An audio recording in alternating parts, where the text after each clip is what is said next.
Loud. Let me say that again. Welcome to the Nescoin Community Plan Steering Committee meeting of Monday, February 23rd, 2026. Uh, Attending today, we have uh, Guy Sievert, Lynn Saxton, Tom Seep, Sarah Absher, and myself, Randall Cook, the chair of the committee. Hoping to see Lori, but haven't seen her yet here. So I would ask if the subcommittee members would approve the agenda, which is the same as the last agenda. Can I get approval? Approved. Yep. Approved. Yep. Okay, agenda approved. We didn't have any minutes, so we can't do that. Declaration of conflict of interest by any subcommittee members. Do we have any declarations? No conflicts. Nope. No No, conflicts. no conflicts registered by subcommittee members. Okay, it's time to review the latest draft. And in order to do that, we are going to ask if Sarah is prepared at this point to present the biggest section of that draft, which she has been working on with Chris. So, and we have another host.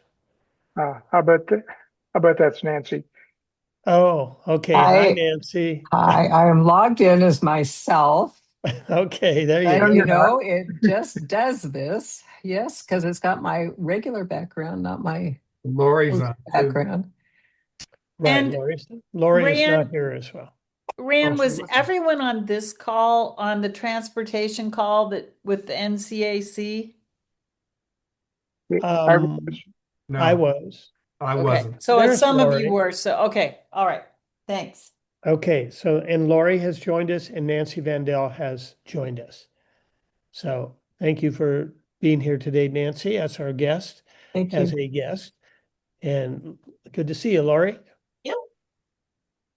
Okay, so we heard from Sarah and then she disappeared.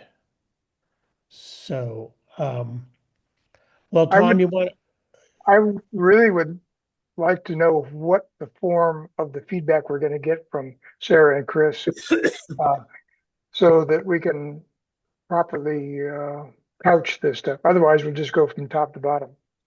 Uh, yeah, I think that's most, well, we have some inputs that are not in the plan, but will be by the next iteration. yeah, And from Sarah, Guy. Sorry, Guy. but Chris and Sarah's piece was kind of the piece we've been waiting for. And I do have some stuff for you Oh, today. there you are. Yep, sorry about that. That's okay. It's like going, she was here and then she wasn't.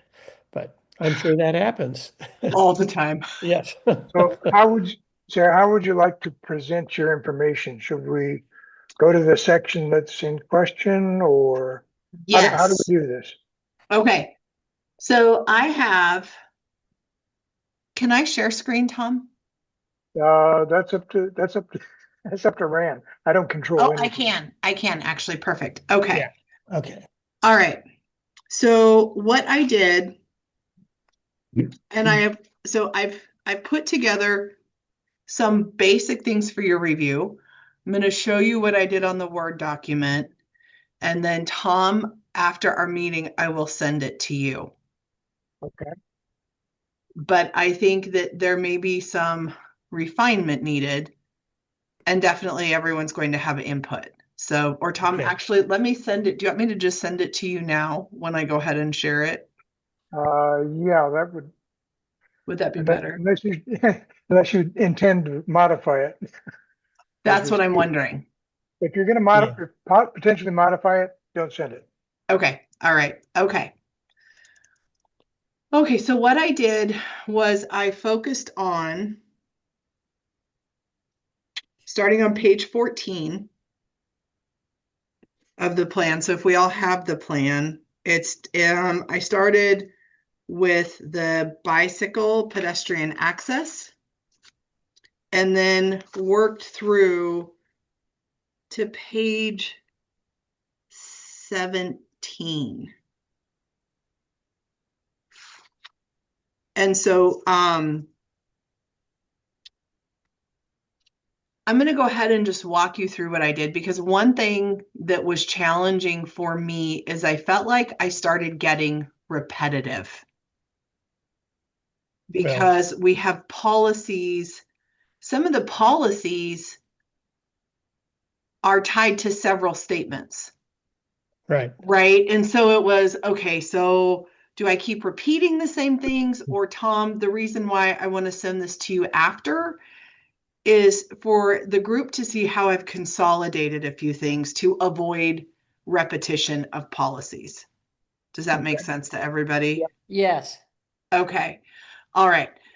So what I did keep out though was the maintenance of beach access points for public access and emergency response. I did not include those in the transportation element. Okay, let me get rid of that. Okay. So can everyone see my screen? Yes. I can. It's let me see if I can get it bigger. Okay. But yes. And Sarah, can you just tell us why you did not include the access maintenance piece? Well, I can. I didn't include it because it may be better to have it as a standalone because it also relates to emergency response and recreation. Ah, okay. Right. And so I was like, okay, where and I think that maybe is part of a group discussion is where are we going to get the most bang for our buck?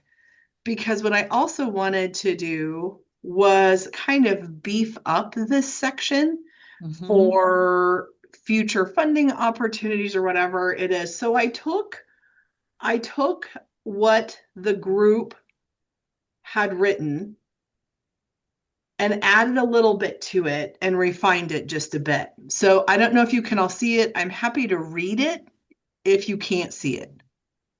I think we can all Um, see it. I can't scroll it. So to read down, is this the whole thing or do I need to No, read this down? is just so this is basically the statement. These are the findings that are going to support the policy. So what is this a modification of? Because I'm not recognizing. Okay. So starting on the bottom, Sarah, let's see. before you Oh start, boy. could you blow yours up? Yes. Keep going. Yeah. Okay. Guy, Better. that's as big as it's Yeah, gonna yeah. get, and I'm happy to read it. No, that's good. So this is part of the community character, Tom, and let me find the page.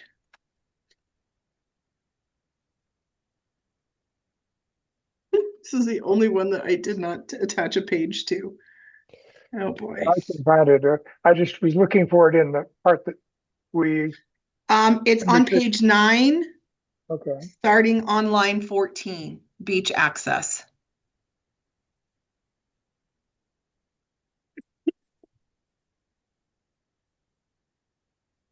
Okay. Okay, better. That's a decent summary of what they are and their function. Right. And one thing that I thought I just to kind of add a little bit more of a punch, they're the only reliable emergency access points to the beach, Right. right? And they are of paramount importance to the community. So I wanted to add those words. Which are very valuable when applying for TLT funds or any other thing. It seems to be the priority, the emergency access, vehicle access and rescue operations. Thank you. Thank you, Randall. That was exactly where my mind was going. Okay. And Sarah, Yes. one other question, but it has to do with the fact that most of the in-migration in Oregon is Californians. But we're not holding it against them tonight. Of course not. No. Not me, not ever. But one of the things people do not understand, and I took one of the accesses down by Nesco in North recently just to see if I could actually access it because it's hard to find and it's not often used. So I went down there, but I don't know whether we need to say it at some point in the community plan, but it is a core value in Oregon since Tom McCall. We almost had private beaches. We do not have private beaches. We will not have private beaches. And I don't know that some of those core values aren't important to restate for people who don't remember that history. I mean, history is not a very popular topic these days, but it just seems like it's a core value of the state, and I don't know where it gets. I think it's in the goal, Yep, it is um, in the goal. but it is also important so that people understand that it's not just like it's important for emergency access, it's also important for public access to Mhm. get to the beach, period. So yes, point well taken. And that was the other thing that was on my mind, which is These why I put this sentence that these points are located within public right of way and are utilized by the public for recreational opportunities. Right. Okay. And so I didn't want to get too wordy, Right. but so there were a couple of things that I had a question as I go through the policies that I've started is, do we need something that says protect and limit vehicular access to emergency vehicles only, right? Because I want to also protect and support the red striping where it says no parking, right? Because we've done that in partnership with the fire department. But should we add, again, trying to make this a little more punchy? So I have not, so my questions would be, and I'll show you the policies that I have to start. But questions should be, should we get punchier about preservation of public access rights to the beach?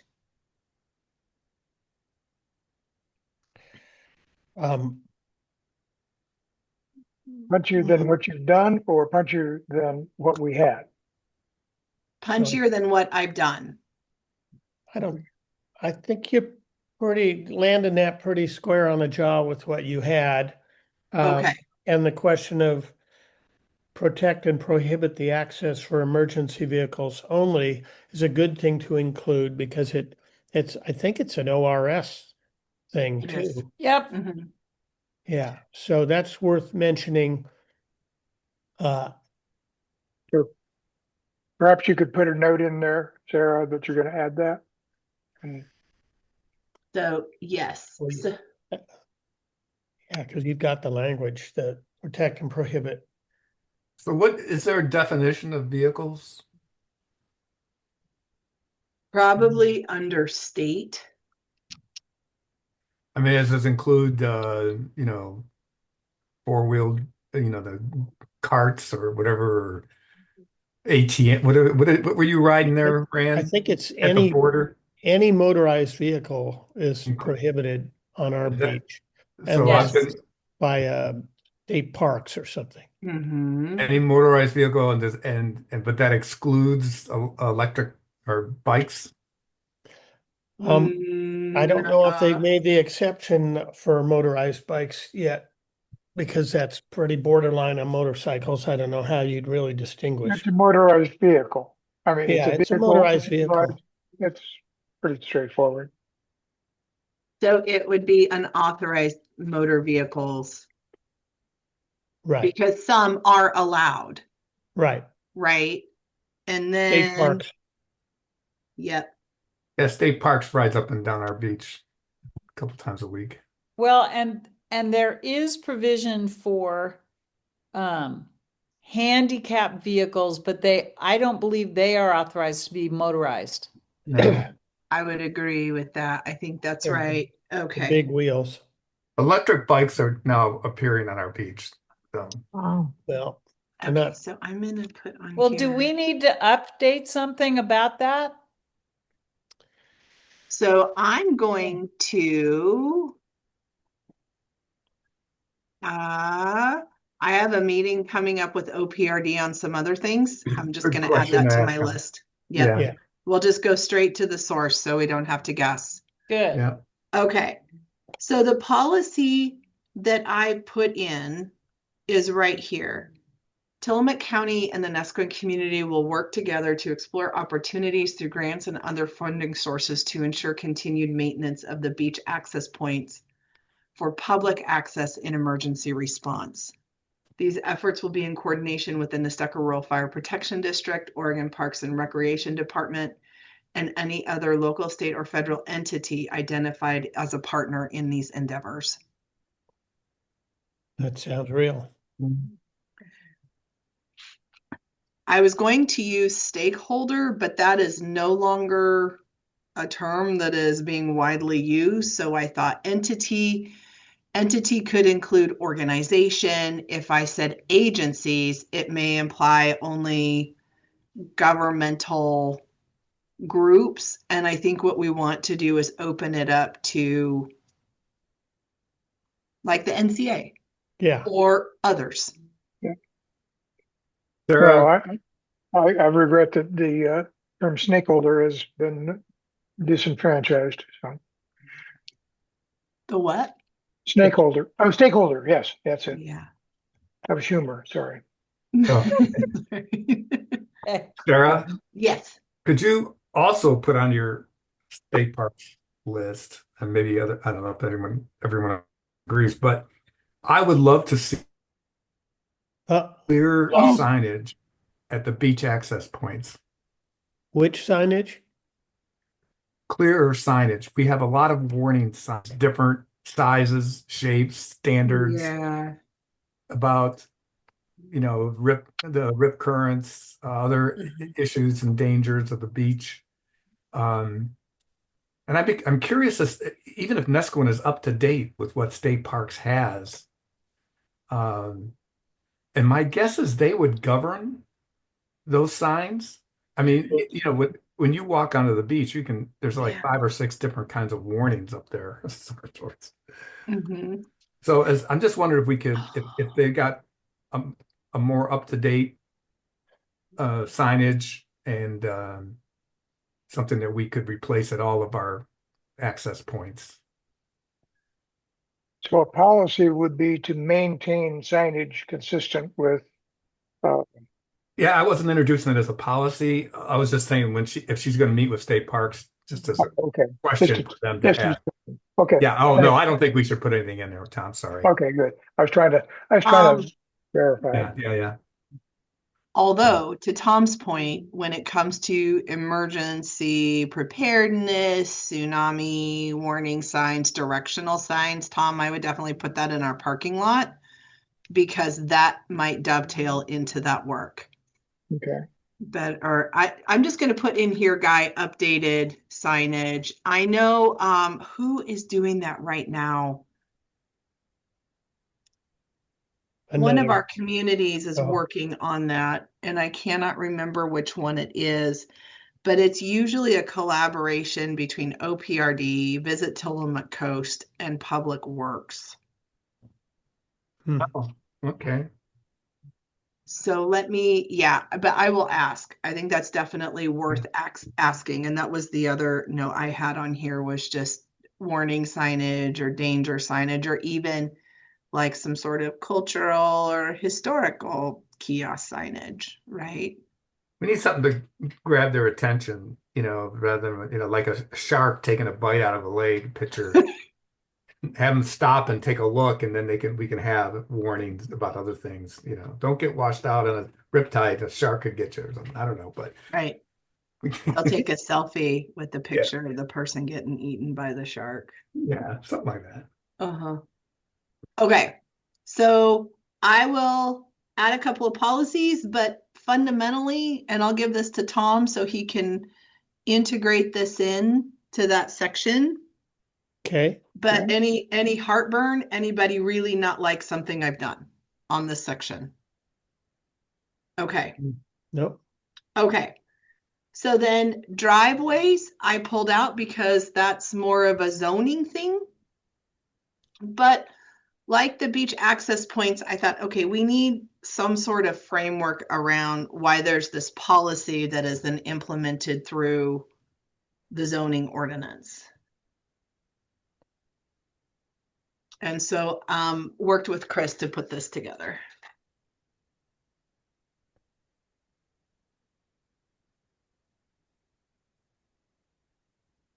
So when would this be implemented? The time of construction? Yeah, so it's already, so the 12 feet and 25% limitation is already Right. right. So we actually look at the driveway connection widths on the site plan. So the viewpoint here, I mean, the idea that there's proper vision, will that then be added to what the building people take into account when they review a permit? Yes, because they have to have a copy of their approved road approach permit to apply for a zoning and building permit. So just like water and sewer availability letters and fire service letters, the fourth piece of that is an approved road approach permit. And that road approach permit is where they also look at driveway connection width, the location of the driveway as proposed, and site distances. So basically, I've pulled it all together. And I say local road authority because some of our road approach permits are issued by ODOT if they're on the highway. Right.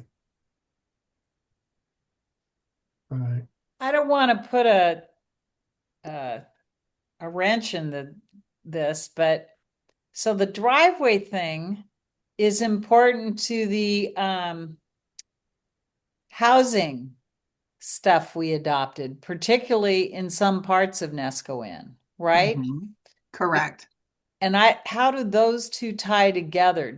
We put this in here and then that other ordinance we worked in for multifamily house or small houses, whatever we're calling them, they just work together in the permitting process, or because it could be a big difference where you put a driveway, how wide it is compared to what's going in next door fit in the community. Absolutely. So because Nescoin has that unique provision, Director Lady and I actually did that work together as part of the Senate Bill 406 updates. Okay. And with that, Lynn, so if you look at how it's implemented in the zones, it largely mirrors what's in here. Unless the Tillamook County Public Works Department or the Oregon Department of Transportation requires a different width. Got it. Okay. And then that helps everything align between the middle housing codes, what Nescoin has, and what Public Works thinks is appropriate. Perfect. I still think of middle housing as a term from The Hobbit. And so I'm sorry that it's okay. I kind of blank on it because it's too much. But anyway, thank you. That explains it. I appreciate the explanation. Yeah, absolutely. No, my pleasure. And then Tom, I'm having some format issues and I apologize. I don't know what is happening with my Word document, but so I've got a space here. I'll clean up. We all empathize. Don't worry about the cleanup. Don't spend your time doing that. I'll take care of it. Thank you, Tom. So then I added a second policy though. And this should be developed areas. That D should not be alone. But so I thought, we should talk about this in terms of land divisions as well, which would be a partition or a subdivision. Any new roads created as a result of a land division, whether it's a subdivision or a partition. So a partition is the creation of 3 lots, 3 parcels or less in a calendar year. A subdivision is 4 or more. But for purposes of reviews, we refer to them as land divisions as part of the land division ordinance. And I got to thinking as I was writing that, I thought we should have a policy in here about land divisions as well. Because that's really Public Works' first opportunity to look at configuration of newly proposed lots or parcels. And, if it is a partition, so it's usually a partition that could occur on a county road, right? Because if they create any new roads, they have to be private. But in creation of a partition or review of a partition on a county road, especially, I thought it might be good to have a policy to ensure adequate and safe transportation connections without adversely affecting established developed areas. So what that ties back into the land division ordinance with is where Public Works may say that road connection or future driveway connections are appropriate in terms of line of sight, making sure it's not creating congestion in traffic areas. They often require things like a transportation impact assessment or transportation impact study. And all of that factors into where you see street connections, where you see potential for new driveways. And so even though that work is already being done on the back end, I thought it might be helpful to have a policy in here so the community knows those are things that we do. Yeah, Yep. good idea. Yep. Thank you. Okay. Okay, so now this is where it gets tricky. So the transportation stuff. So I thought, what if we, Tom and group, condense some of the transportation statements to create one transportation element that has the overarching statements with the implementing policies? Because I don't know, I'd be interested to see if Tom could work his magic to take this and limit redundancy. So one thing to think about when we do this. So basically, I took pages 14 through 17 as they relate to transportation. This does not have all of the specificity of signage because that's tricky and that actually becomes part of your access management plan. So I did not put anything in here specific about signage. But here is I've got a couple of paragraphs here. So did everyone read the first paragraph? So Well, while we're reading it, could you make a note in brackets there where that came from? Yes. So I'm going to say condensed pages 14 through 17 and added verbiage. Okay, thank you. With So this would be in place of what's in 14 through 17. yeah, Okay, fair enough. Just want to make sure I knew. yeah. And we may need to add more.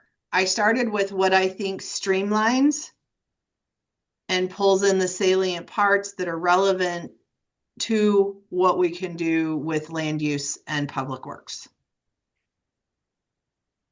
So Sarah, where it says the central core and village area is dependent on skinny streets for connections, regulations for vehicle and other motorized use need to be in place to protect pedestrian and bicycle use. My question is, again, this goes to the values of the community.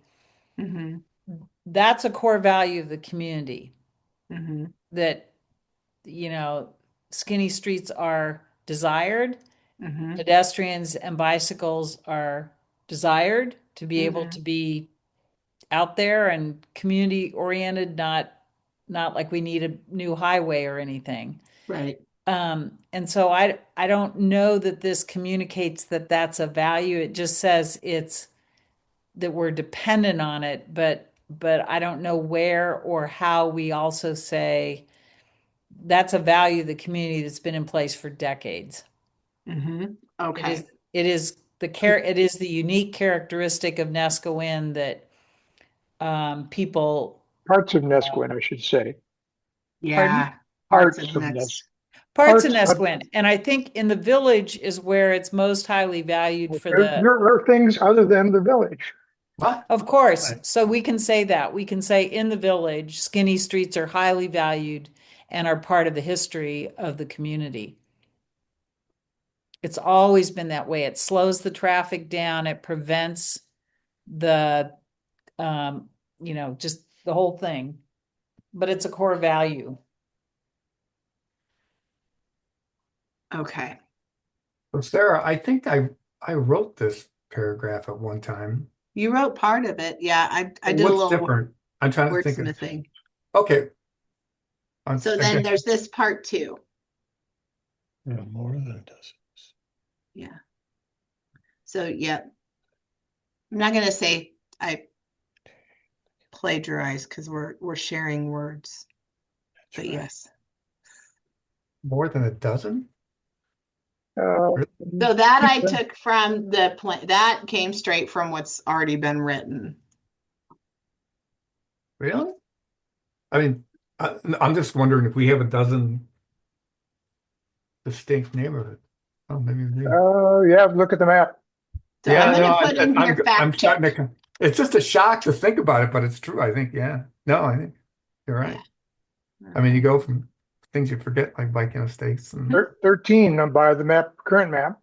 And I expect once we start reviewing the bylaws, and this is also in the bylaws, Yeah. we'll finally find some more. well, we'll We have got- to find at least one more if we have 13 up there. Yeah, fair enough. Well, I'm gonna Okay. say No. many because actually I don't think it's most, but I think many border 101. Yeah, Viking Estates doesn't. Right. there should be many. Yeah. The hills of Nesquin doesn't. Mhm. Um, Okay. Yep. So these are the findings. So then I'll get into the policies. I think. Okay. Okay. Okay. So here's policy number 1, or a policy.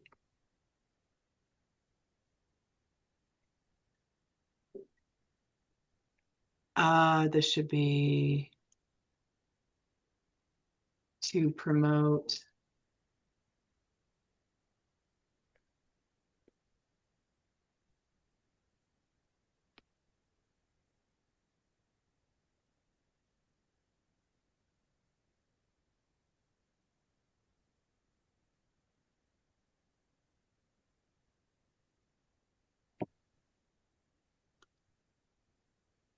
Anybody Yeah. hate it?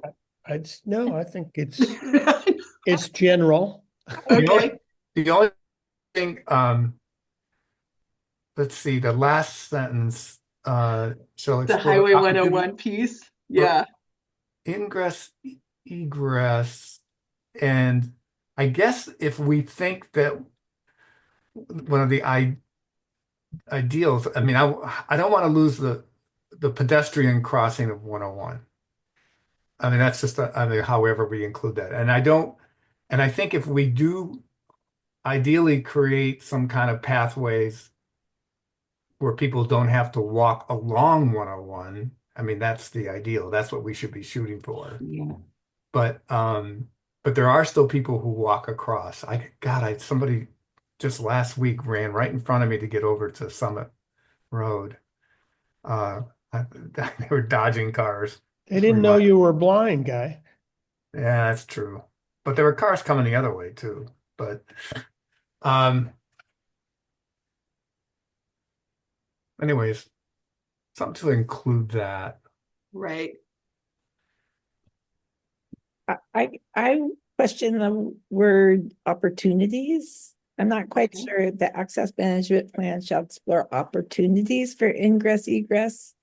How So about strategies, Lori? I think Lori probably wants it more definitive. Like, I guess I'm wondering what the goal is. Are we trying to provide access for like the new middle housing? Are we trying to provide access for the pedestrians? Or like when you say opportunities, I don't know what opportunities means in this context. Well, strategies is Strategies, a little more clear. but Yeah. we're trying to figure out ways to do it because it's challenging to figure out how to do So, this. and related to that, Sarah, this is Mhm. this is a question I'm sure came up in the, or maybe not, in the CAC conversation with Chris.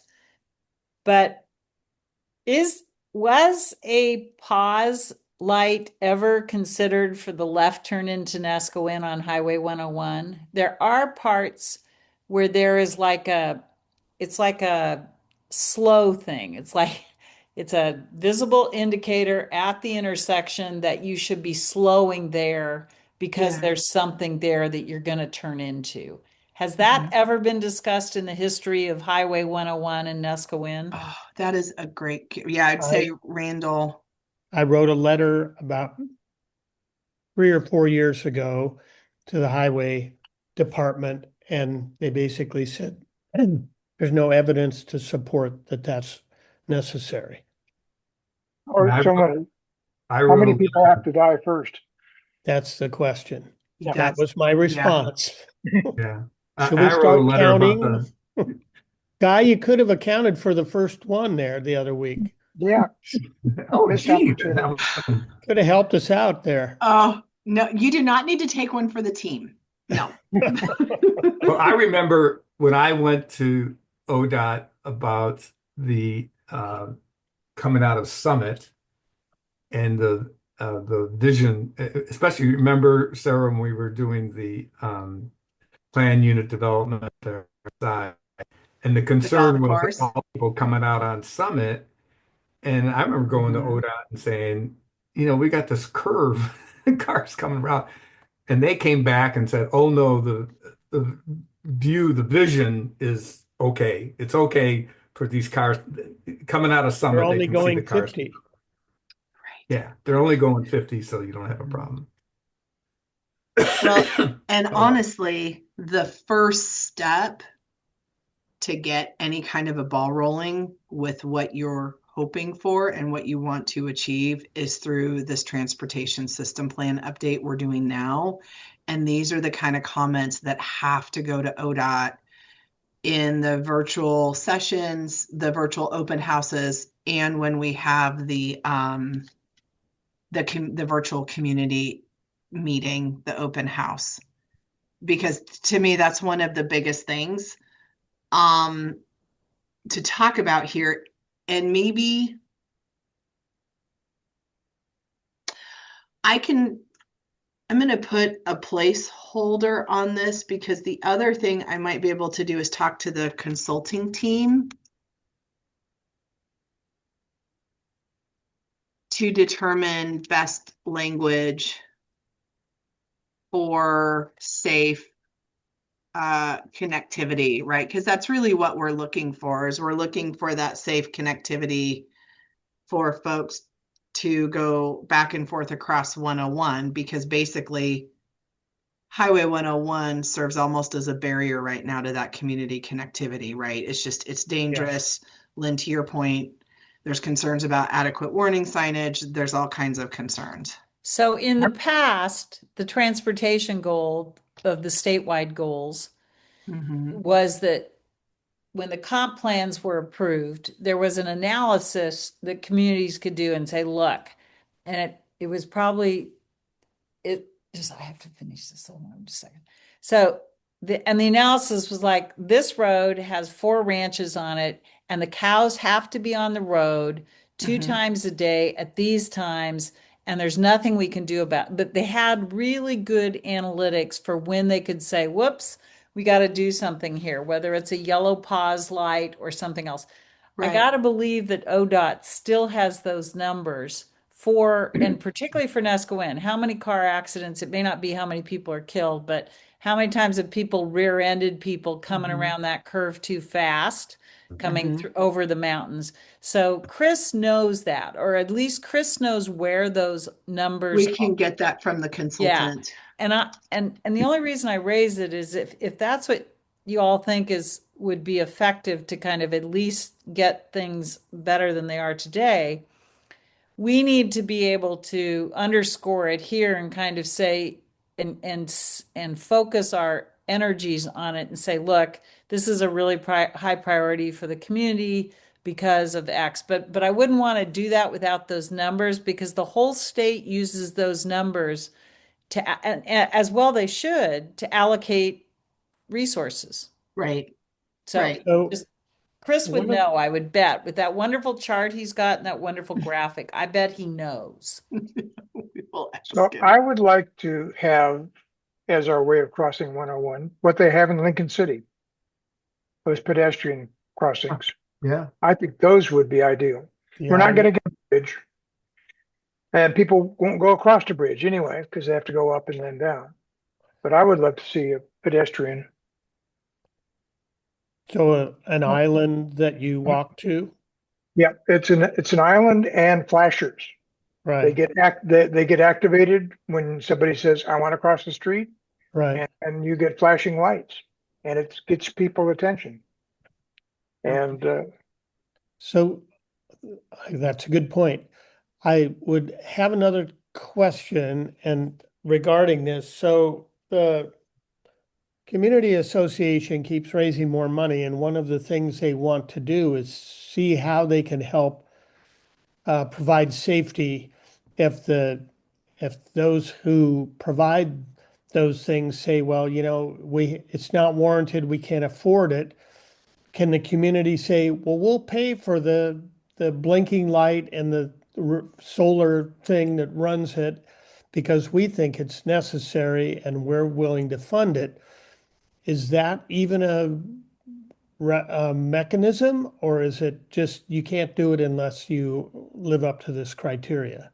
Does anybody know the answer to that? That is the question for the consultant. That is Okay. something when we have that open house, because what they may say is there needs to be a traffic study done to see how that will impact the flow of traffic on Highway 101.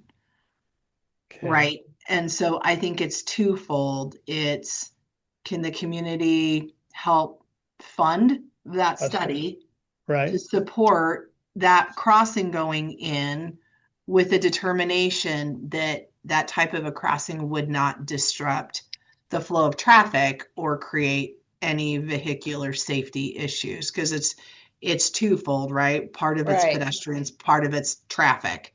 And Right. ODOT has the legal authority, particularly with Highway 101, Mhm. to say, we understand your concern, but we are the experts, and federal law often will say, I mean, when Lincoln City got those crosswalks, which are those things, I really like them too.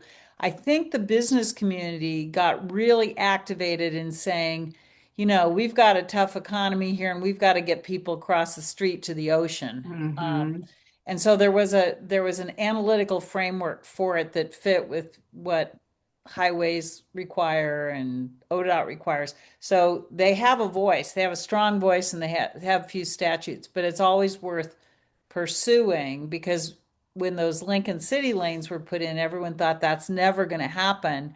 And I think the legislator from that area at that time, plus the local commercial activity, said, okay, but it affects our tax base and that affects you. So pay attention to us. And I Right. mean, so we can, I'm just saying we need to be, first we need to find out how they currently view it, what data they have, and then we need to get our ducks in a row. Mhm. well, there's some stuff that is not necessarily reflected in the data, so much as that we have a community which is divided by a highway, and people go back and forth across that highway. We don't count close misses. So I'm not that much of a fan of that. They'll pay attention to that, but that's probably insufficient just because it hasn't been collected. Mhm. So I don't think we should pin all our hopes on data. Some of it's logic. Okay. For instance, in a school zone, you Right. don't have a school zone. You don't have to prove that kids are being run over to have traffic control in a school zone. This Yeah. is not much different. Yeah. Well, and I think so. We will be meeting with the consulting team before this project is wrapped up So I think this is all really good to help us keep furthering those policies. And I think that conversation in the virtual open house will help guide us. And that's probably something that Chris and I can have a follow-up conversation with the consulting team after they hear from you, meaning the community. Because I think the more you guys can come together in a compelling way to share those concerns, then that makes it easier for Chris and I to talk about those next steps as well. Okay. I wanted to talk about next steps, just tangentially, because I'd like to know when we're done. So are we going to think we're done after our internal reviews and then go to the consultants with this? Or No. what's the order of operation? No, I think our meeting with the consultants, I think Nescoen's virtual open house is April it 8th. March? It's April 8th. Yeah, so Tom, I think we keep going and then I will come back and refine these. Send you some refined language once we have that open house. Okay. Because that's how many meetings do we have in between then and now? 2? Yeah. Yeah. So I think there's plenty for us to keep working on, obviously tying everything else up, but I would like their input on the Highway 101 connectivity piece. Yep. I just want to know what the order of operations was. Yeah. So Okay. it's asynchronous to us. Yes. Yes. Okay. So then, all right, I have a couple of more policies because again, just pulling things together from those pages. So I have a policy that local streets, so this is not your major collectors, this is the streets that everybody drives on every day. Local streets should be limited to no more than 2 travel lanes with minimal right-of-way necessary to accommodate safe and adequate facilities. To maintain the existing character of the community, preservation of vegetation and open space shall be implemented into the plan development into road maintenance to the greatest extent possible. So this is where, Lynn, going back to what you've said, Lori, I was thinking about comments you've made as well. This is where making sure there are no more than 2 travel lanes and that it's the minimal right-of-way necessary to accommodate safe and adequate facilities. But then also thinking about, a lot of people's front yards are actually in the road right-of-way. Right? Right. And, thinking about those comments about we want to be able to walk and we don't want to walk down congested streets. So that preservation of open space. So I'm sure that needs some refinement, but again, just wanted to get to that first step of creating a policy. And then, so anybody super hate that one? We good? I know it needs some work, but it's okay. Criteria of super hate. Super hate, yeah. Not That's there. quite That's a all high bar. emotionally based We're setting a criteria, very by the low way. bar here. There's no factual information put into that one. And then,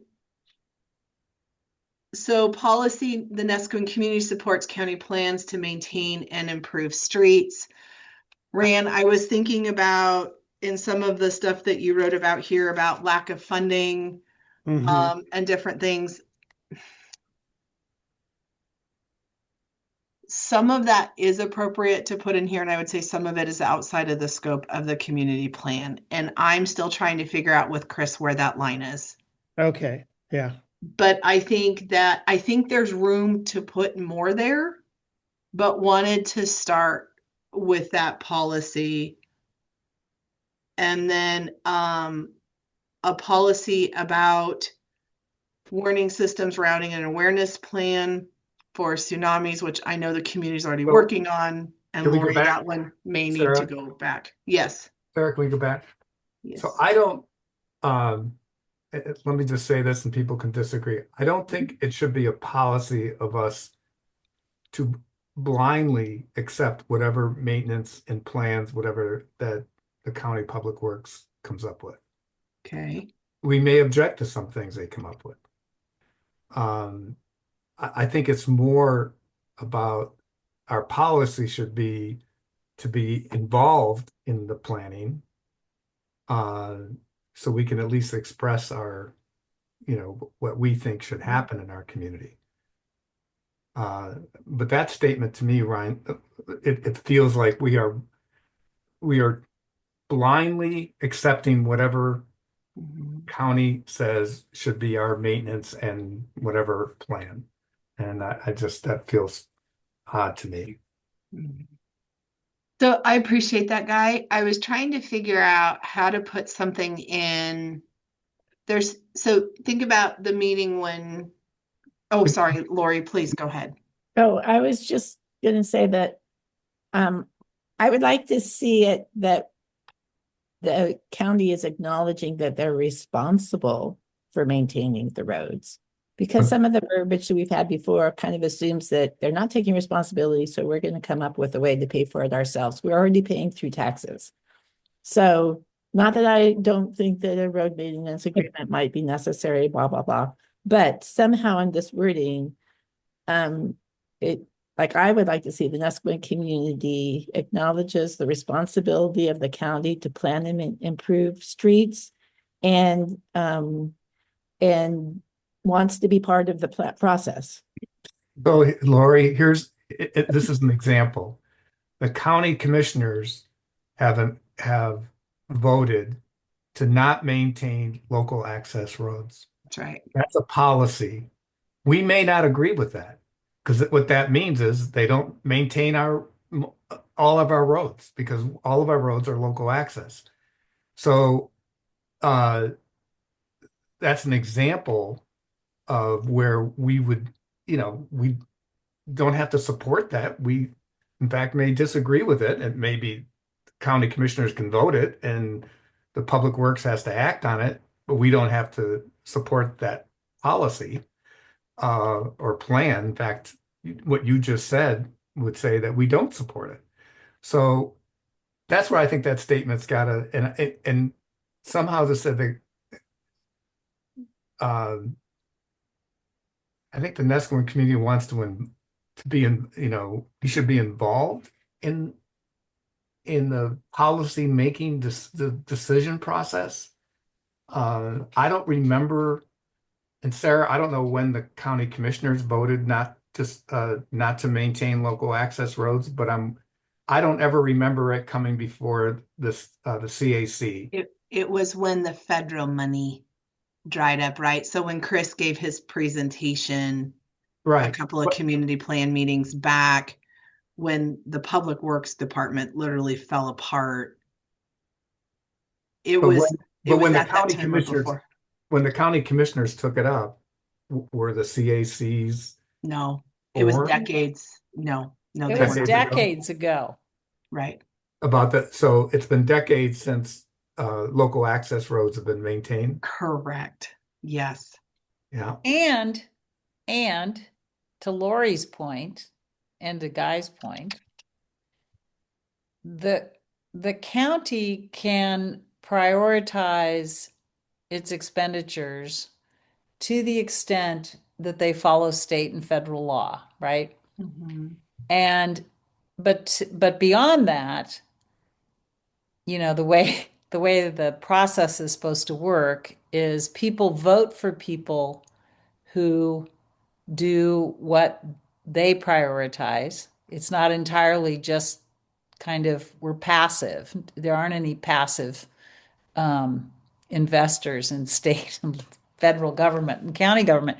So to your point, Guy, it is a key point because the county voted to take a position, and I didn't know about it till 3 or 4 years ago when we kept asking when the roads would get fixed, and finally people said, well, they're not. And so there's a choice question there. And I think we do need to think about that in the context of what Lori said, because um, it, you know, it's almost the kind of thing that you'd think you'd have to vote on. That okay, the county's told me they're not going to maintain roads, and I pay Local X amount of access money. roads. Right. And you explain to them there's not this money, there's not that money there used to be. The timber industry's changed dramatically. And so now what do you want to do? So And it's like, general fund dollars do not go to roads, right? Right. So right, that was the right, other thing Chris talked about. And right, so, and it is the County Road Advisory Committee that helps him set the road maintenance schedules. right. And I'm just saying this is a tough one because it affects much of what we're doing. Okay, Lori. So, I'm really bad at remembering numbers, That's but when Chris was speaking and he mentioned this thing about the county roads that were not being maintained because of this decision, I want to say that he said that it's only like 7 to 14 roads in the whole county. Like it's a very small number, which is a small number that impacts our community a lot. Like I think that Nescoin is being affected from what he said. If the number of roads that he said, if I remember it correctly, it was in that range, 7 to 14. Can't remember exactly, but that's a lot of our roads that are a big percentage of that number. Mhm. And we pay a lot of taxes. Well, yeah, but you don't pay for those roads. Your taxes don't pay for those roads. So that's We don't. a Well, clarification. TLT funds pay for the roads. 30% of the TLT funds go to the roads. Isn't that true? That We have pays a the lot of the salaries, that TLT pays the funds. salaries only. $5 million pays the salaries of the And people. Right. Can in I any ask, No, I case, mean, it's an Right. important point because it's the gas tax of the people who live here, but not the people who own homes here. So that was his clarification is you may think you're all paying taxes, but most of you don't live here. And so you don't Right. pay your road tax here. And so we don't have any money. So how they're supposed to come up with this out of the blue and do what we want them to do remains a conundrum. but this is a plan for 20 plus years. So Okay. we need to Right. It's not worth it to just, state this. I'm just saying Yeah. expectations should not be high. Well, I think, So, Sarah, can we change that statement and say that Nescoin community should engage with the county over maintenance and Yes. um, Thank so improvement? you, how Guy. about the Nescoin community desires to No, engage with the no, county? No? I don't like desire. I mean, that's for the same reason Lori didn't like that word earlier or something. Okay. We should engage. It should be a declarative statement. Nescoin Shall community shall engage engage with the county. with the county and the County Roads Advisory Committee There you go. on Yeah. future plans to maintain and improve streets within the community. Did we ever find out who our appointee is? Well, Crack?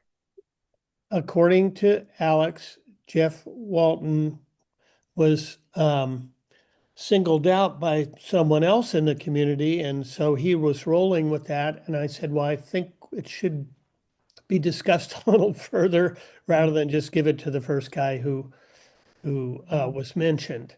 So I think it's up in the air. Right now, it's Jeff Walton unless someone else steps forward. Because I think sorry, go ahead, Tom. I was just gonna ask for a point of clarification. Go ahead on this topic. Yeah. I'll get in after you. Okay. That really, I mean, we can put policies and I know you hate the word desires, but those overarching higher aspirations into the community plan. But really, to get down into the nitty-gritty, it's Nesco and engagement in crack. Because Lori, you're right, there's only 7 to 14 miles of local access roads, But because there is limited funding for all road maintenance, there is still a ranking system of greatest and critical need that gets factored into what roads are scheduled for maintenance every year. So that's like, as bad as the roads may be, what, observing some of that ranking in that process, because there are so many roads within the maintenance system, and limited funding, it's still a process to get to a road, because they're always going to rank them by greatest need and worst condition. And then the second factor is, where is the asphalt coming from?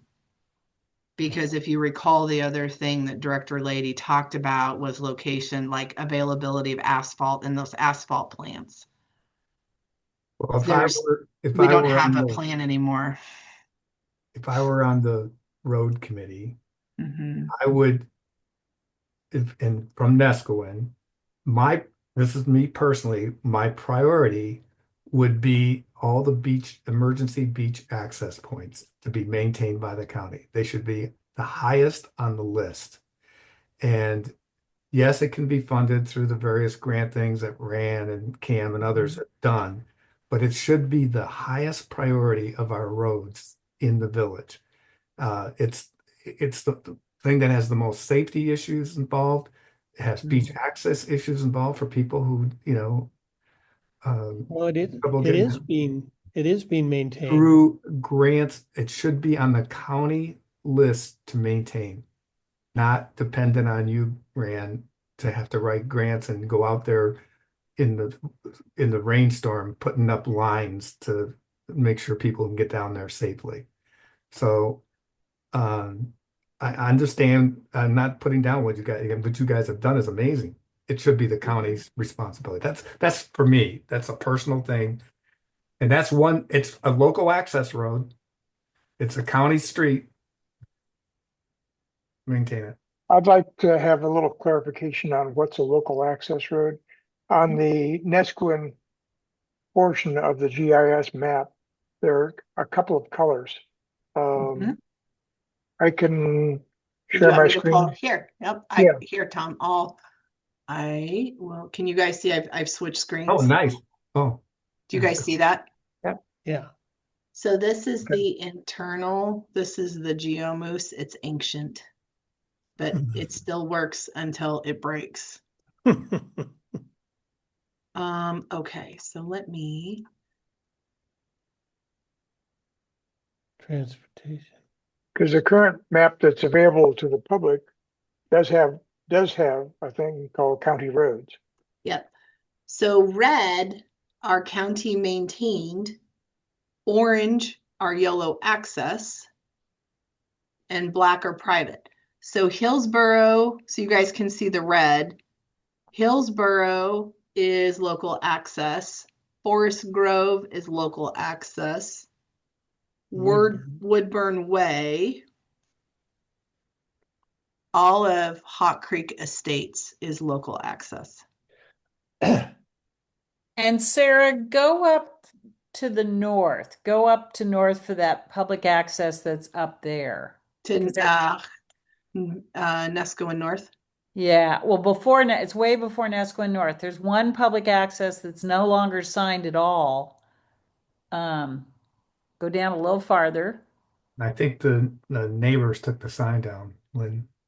Yeah, I don't, but I mean, that's the one I walked. Okay, so it's not on there at all. I think it's just a pull off. No, it's a road. It's a county It's road. it's Really? yeah. So okay, thank you, Sarah. I just couldn't Yes. do it myself. I appreciate it. Yeah. So yeah, you can see.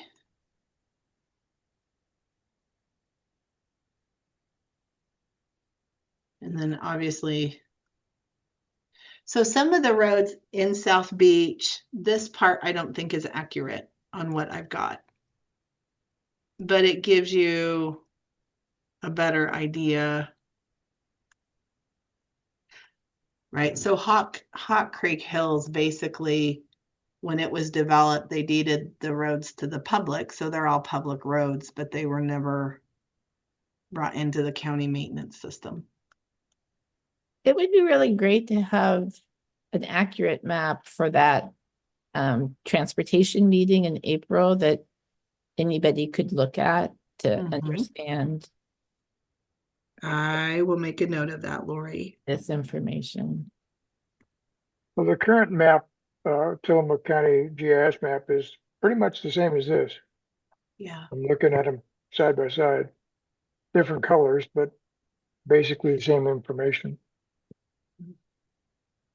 So we kind of do have that now. Yeah.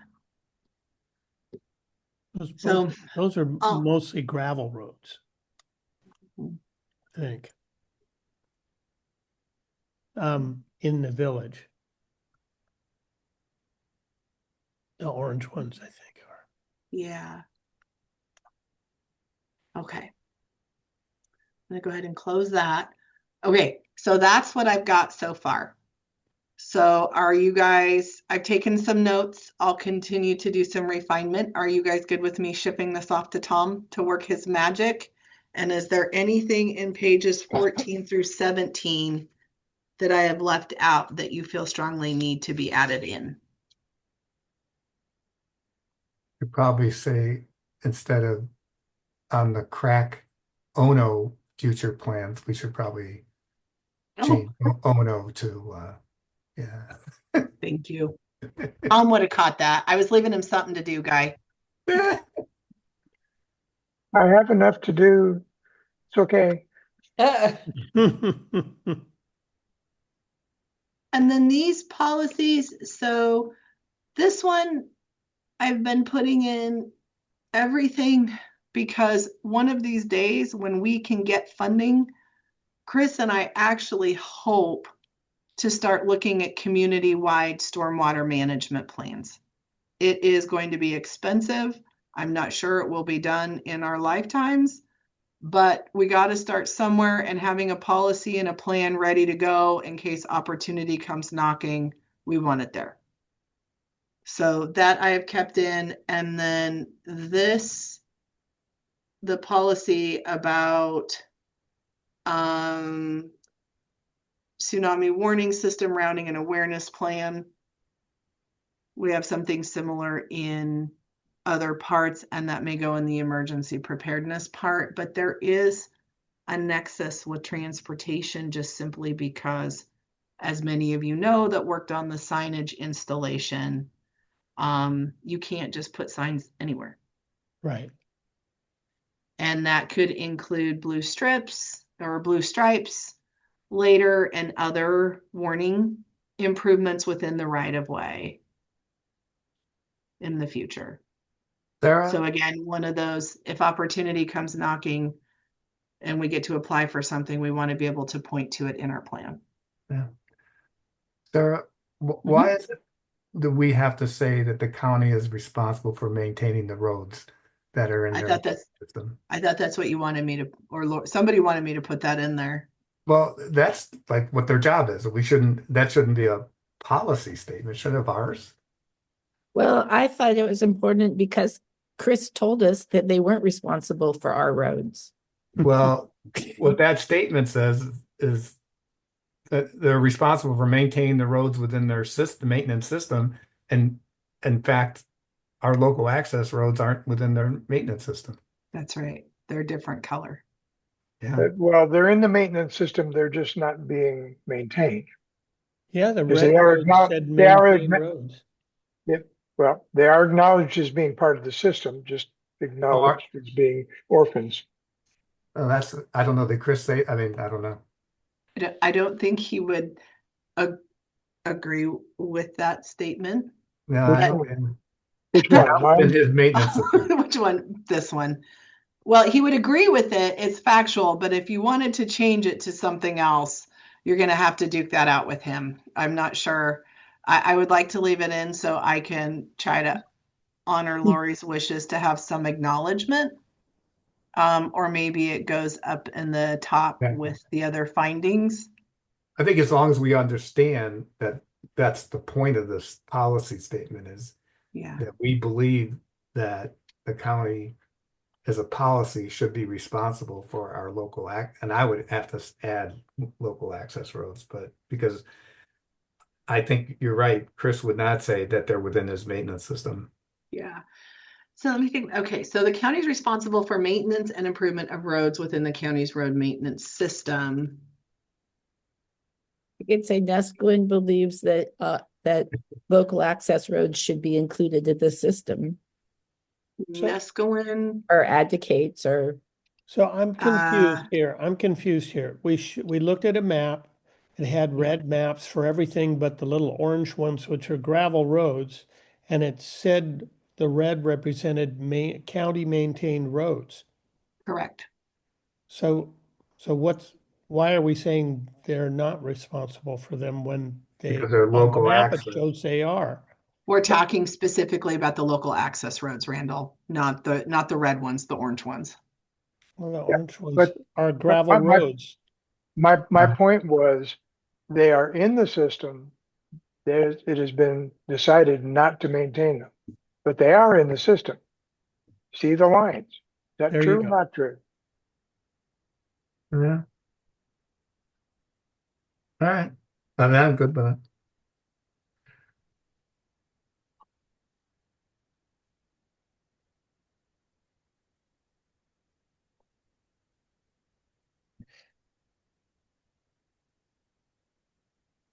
What if I look at something like that, or we come back with something, Nescoin advocates county for, maintenance. for all public roads within the unincorporated community boundary.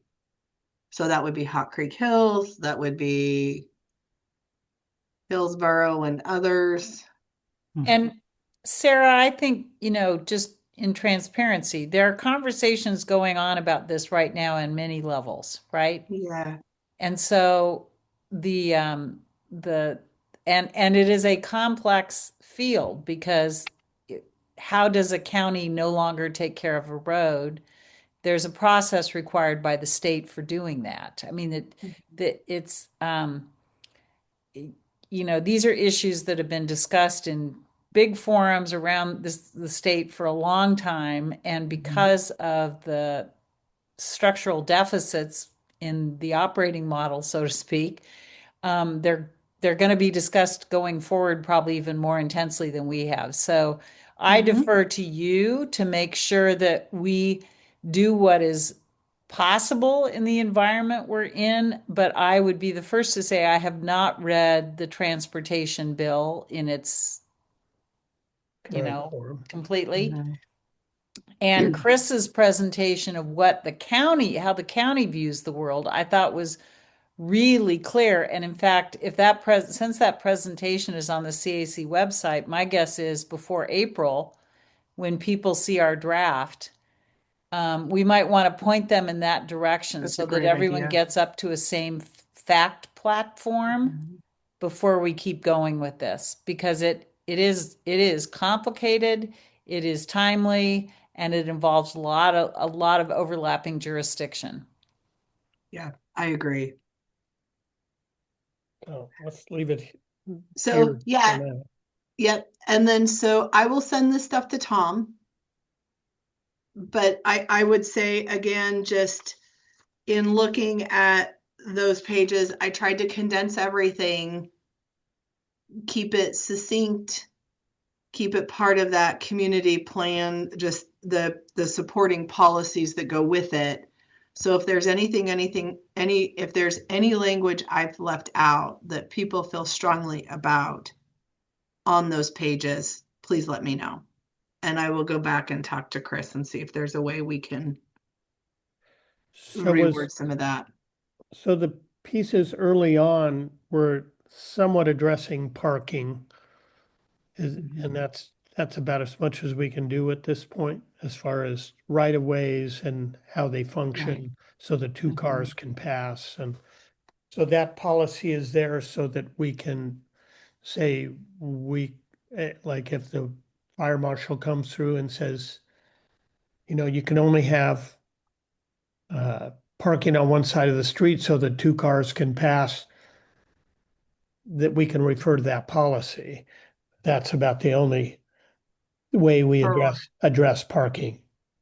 Correct. The Okay. other, right, because there's other laws that support parking in public road right of way. Right. But the reason why this is limited to no more than 2 travel lanes is because part of the transportation system plan update could be one directional roads within the community. Right. Mm-hmm. Right. And so if we want to support that, and if that ends up being a viable option to address congestion and leave narrow streets, promote multimodal paths, this helps support that because it says no more than 2 lanes. Got it. All right. Yeah, so just trying to keep some flexibility there Yeah. so No, that we that's can good. pivot. And we'll need to explain that when it's a public meeting with this so that people understand why it's said that way. Yeah, sure. I Okay. agree. Yeah. Thank you. Yeah. Thank you. Okay. Anything else before I send this off to Tom? No, thank you very much. Okay. Absolutely. Yes. Okay. Appreciate all the work here, Sarah. This is a lot. Yeah. No, absolutely. Happy to do it. And then Tom, we can get together if you want to like take a look at this. And is everybody okay with maybe Tom doing some restructuring Yes. for those parts? Okay. All right. We're about to go into intense mode in the bylaws, so it's probably going to be a little bit of a delay before I can get to this, but I propose to turn it after the result of today's meeting. I'll give you a new after and incorporating guys' input.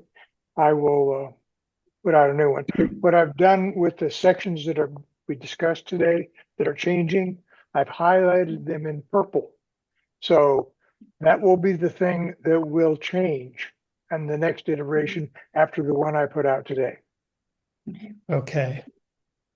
And I believe I have a couple of more homework assignments in here that I will get to. So I will have a second round of stuff, but I think that was the bulk. I think that was the big stuff. Okay. That was a lot. Thank you. Thank you for taking my long narrative and turning it into useful information. No, it's all good. It's all good. It was good. It was a great starting point. But seriously, take a look if there's something you feel strongly about that's not in what I sent Tom. Let's Okay, talk about it. I will. Thank you. Okay, so it's 5:18. How we doing with continuing on other elements of the plan that have changed? Now, I guess um I have a as you question. go ahead, Lori.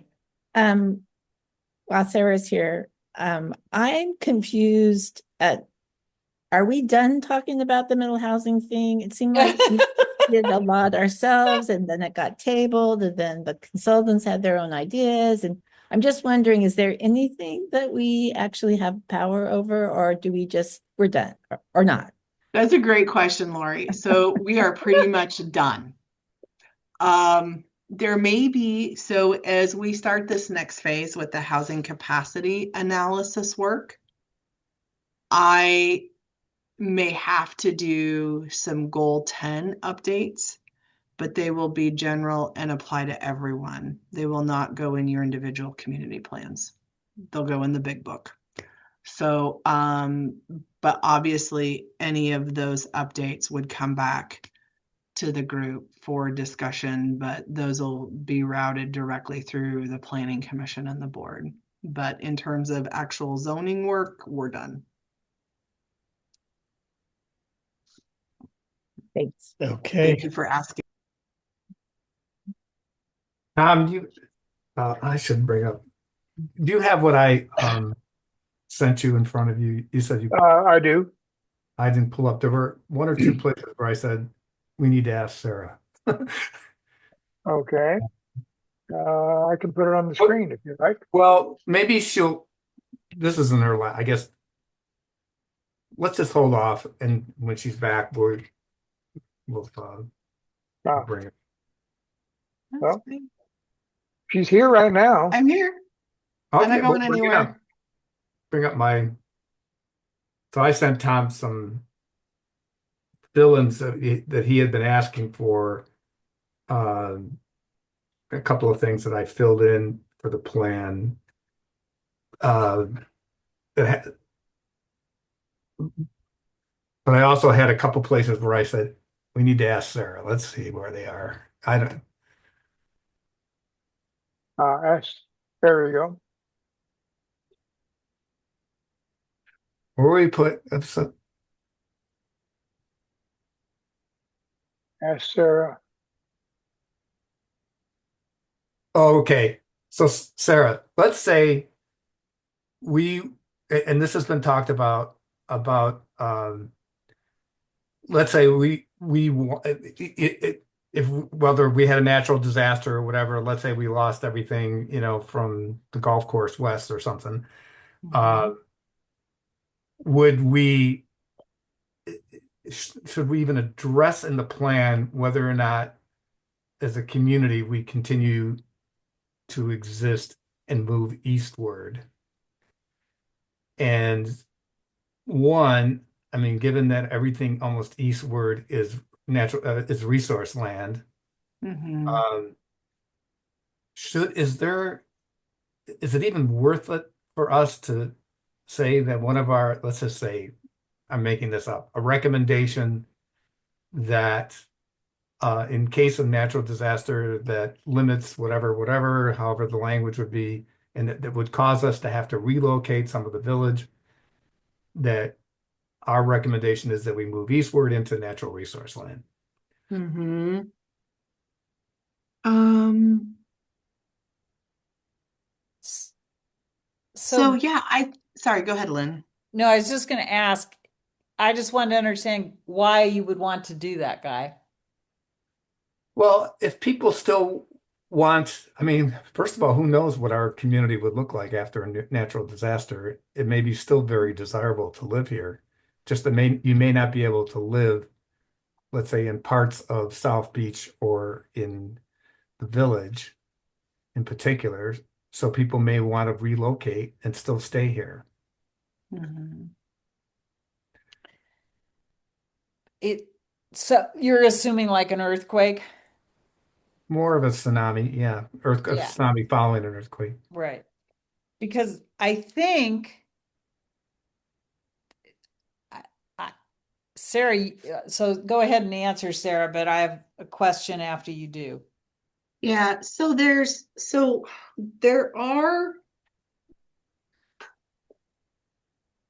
are exceptions. Well, okay, let me slow walk this a couple of ways. There are exceptions already built in to the natural resource goals that can allow for rezoning of properties or relocation in response to a natural hazard. It's mostly in relation to wildfire risk. The other thing is that if the community desired to start relocating, we have to be cognizant of lands that are owned by others. What would like the analysis that would have to go in to determine the best and viable places for rezoning for community relocation. And Mhm. there's a lot of steps to that. My thought, Guy, is if you want, what I do think is appropriate is a community plan policy that talks about Nescoin supporting future long range planning efforts to consider relocation. I'd start with critical and essential facilities, right? So the fire station, I I think that's believe, going is to be in in our one of those zones. recommendation anyways. Yeah. Yeah. And that we could put something in that talks about that. Um, I'm not sure at this juncture, unfortunately, it's like the Highway 101 scenario without something actually happening. I'm not sure what else we could do. But we've started doing that work with critical and essential facilities already with Rockaway Beach and others. Right. So I think it can be appropriate to put a policy in that the community supports that future work. I'm just not sure how far with it we can go right now. Right. The other part of it is I asked, we still have the 100-foot setback We do not. No, Do not. No, it's gone. it's for labeled Nest. as being, and in fact, the next version of the document, I'm going to delete that request So because it's already happened. right. So Guy, when we did all of the residential zoning district updates, we streamlined them all to match Oceanside and other communities that require that declaratory statement. Yeah. And then the underlying zone setbacks apply. Oh, I didn't know that. So we're 50 feet You're 20 feet. from resource land? Mm-hmm. Because most of your lots, like if you look at the ones up past the golf course, Yeah. Well, the old golf course. yeah, the old golf course, Right. they can't even meet a 50-foot setback. Oh. So So what we did was we streamlined all of that for every community to apply whatever the underlying zone setbacks are, whatever the standard setbacks are, and then that declaratory statement. wow, I missed that. Oh, Okay. okay. Mhm. Good. I don't have to ask you where to put it. You don't, no, it was a unanimous vote too. So we're good. Unanimous by The who? Planning Commission and the Board of Was Commissioners. I in the planning commission when we voted for that? And we knew about the setbacks? Mhm. Wow, I'm getting old. Okay. It's all good. I got your back. We had a good conversation. That was probably part of it too. Yes, you were. It was good. It was very thoughtful. And even Don supported it. Yeah, that's right. I remember old Forester that he is. Right. And for those of you, just a little backstory on that, Don is probably of all of the planning commission members, the one with the most knowledge when it comes to forest protections, impacts between residential and resource zones, and has been fiercely protective of those separation barriers to limit conflict and actually agreed that those setbacks should be removed. All right, well, I'm significantly embarrassed. So Don't okay. be. No, it's okay. There's been a lot happening. It's okay. We've done a lot of work, Guy. Oh, geez. That's why you have me to help you keep it straight. Thank you. God, well, that's why you're still working on that. So is there anything else in that you Was there want to another? I talk can't about? remember, Tom. Is there anything else? Nothing that said ask Sarah. Okay, that's good then. Okay. Yeah. There are no more Well, questions. those were super easy. Thank you. I was bracing myself for something really hard and complex. Okay, so then the next order of business is to review the things which are proposed changes. And I guess I'll share again, assuming that's what you want to do, Rand. You're muted, Rand. So you've, My yes, please was missed. Yes, please. okay. So because things had been rearranged a lot, I redid the executive summary, and this is the thing that I added. People can take a look at that and decide whether or not it's horrible. It's pretty vanilla.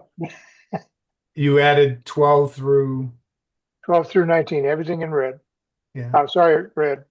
Yeah, Yeah. everything's underlined. You I see got that. that. I appreciate you doing that.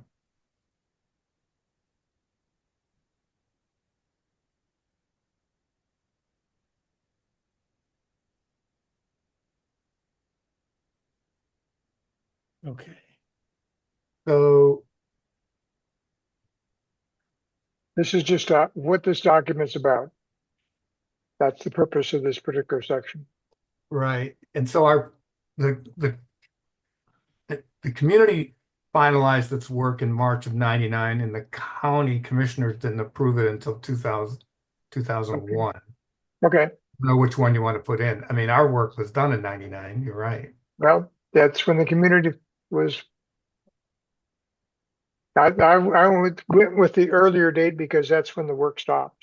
And until then, it Exactly. was, That's when our work stopped, right? yeah. I mean, I would Yeah. probably put in the adoption that was finalized in March of 1999 and adopted by the county in 2001, so that you have both of those. I think both of those timelines are relevant. Yeah.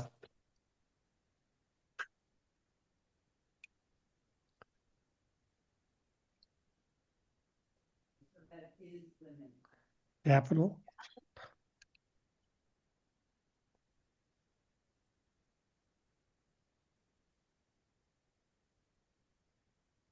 Thousand one.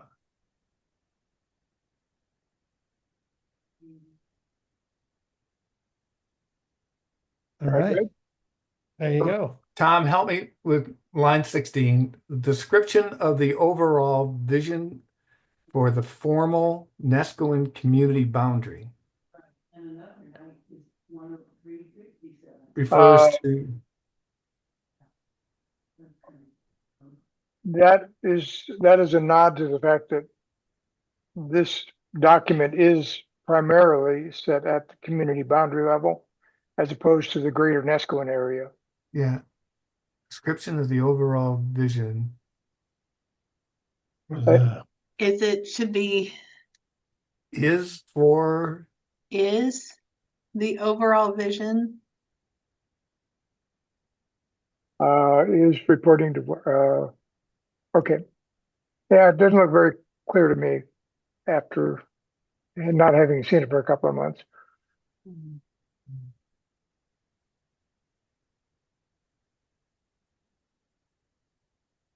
Well, actually, it's land within, okay, let's go phrase by phrase.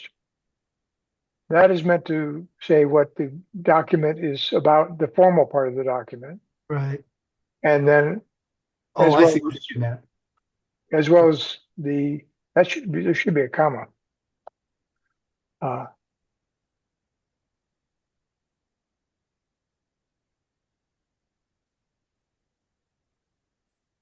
So that's a parenthetical statement there, as well as immediate surrounding neighborhoods. That's to get us inclusion in things like Slab Creek, for instance.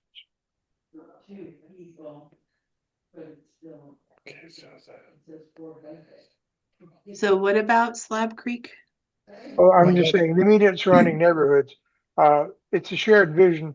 We get together and people who are not necessarily within the community boundary have, like Rand, have provided input provision.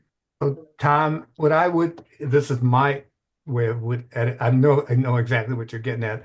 I would put the comma after vision and take out the comma after boundary.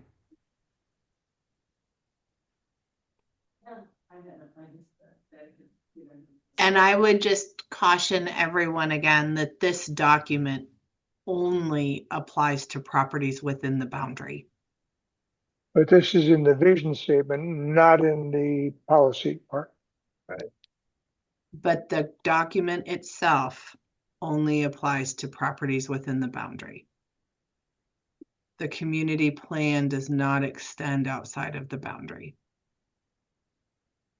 And that's been consistently communicated, at least in the meeting we had at Michael Schlichting's and stuff. We actually put the map up on the wall saying, here's the boundary for land use planning processes of the community plan.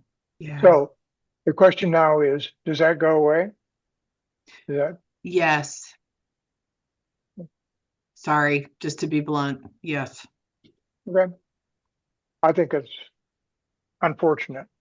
Yeah. Yes. Well, I think The it's very unfair. CAC membership boundary extends beyond the community boundary, right? But this Yes. document itself is specific to the properties within the boundary.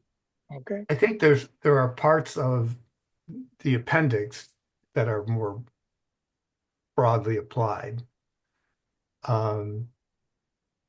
So, but it's not within the formal part of the plan, which sticks to the boundary, within the boundary.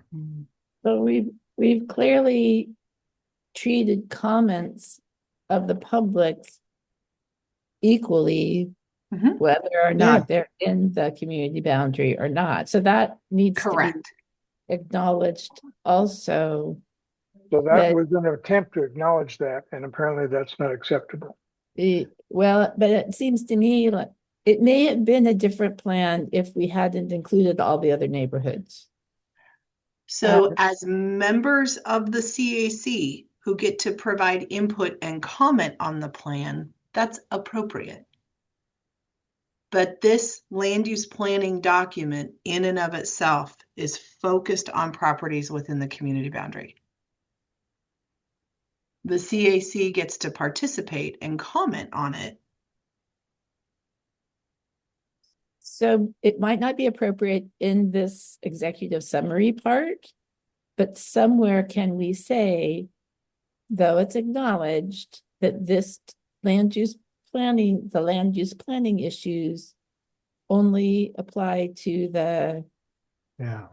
Community boundary. official community plan, the overall Nescoin community has been included in the process or something, so that, The vision and value statement. yeah, the vision and values was definitely all of the neighborhoods.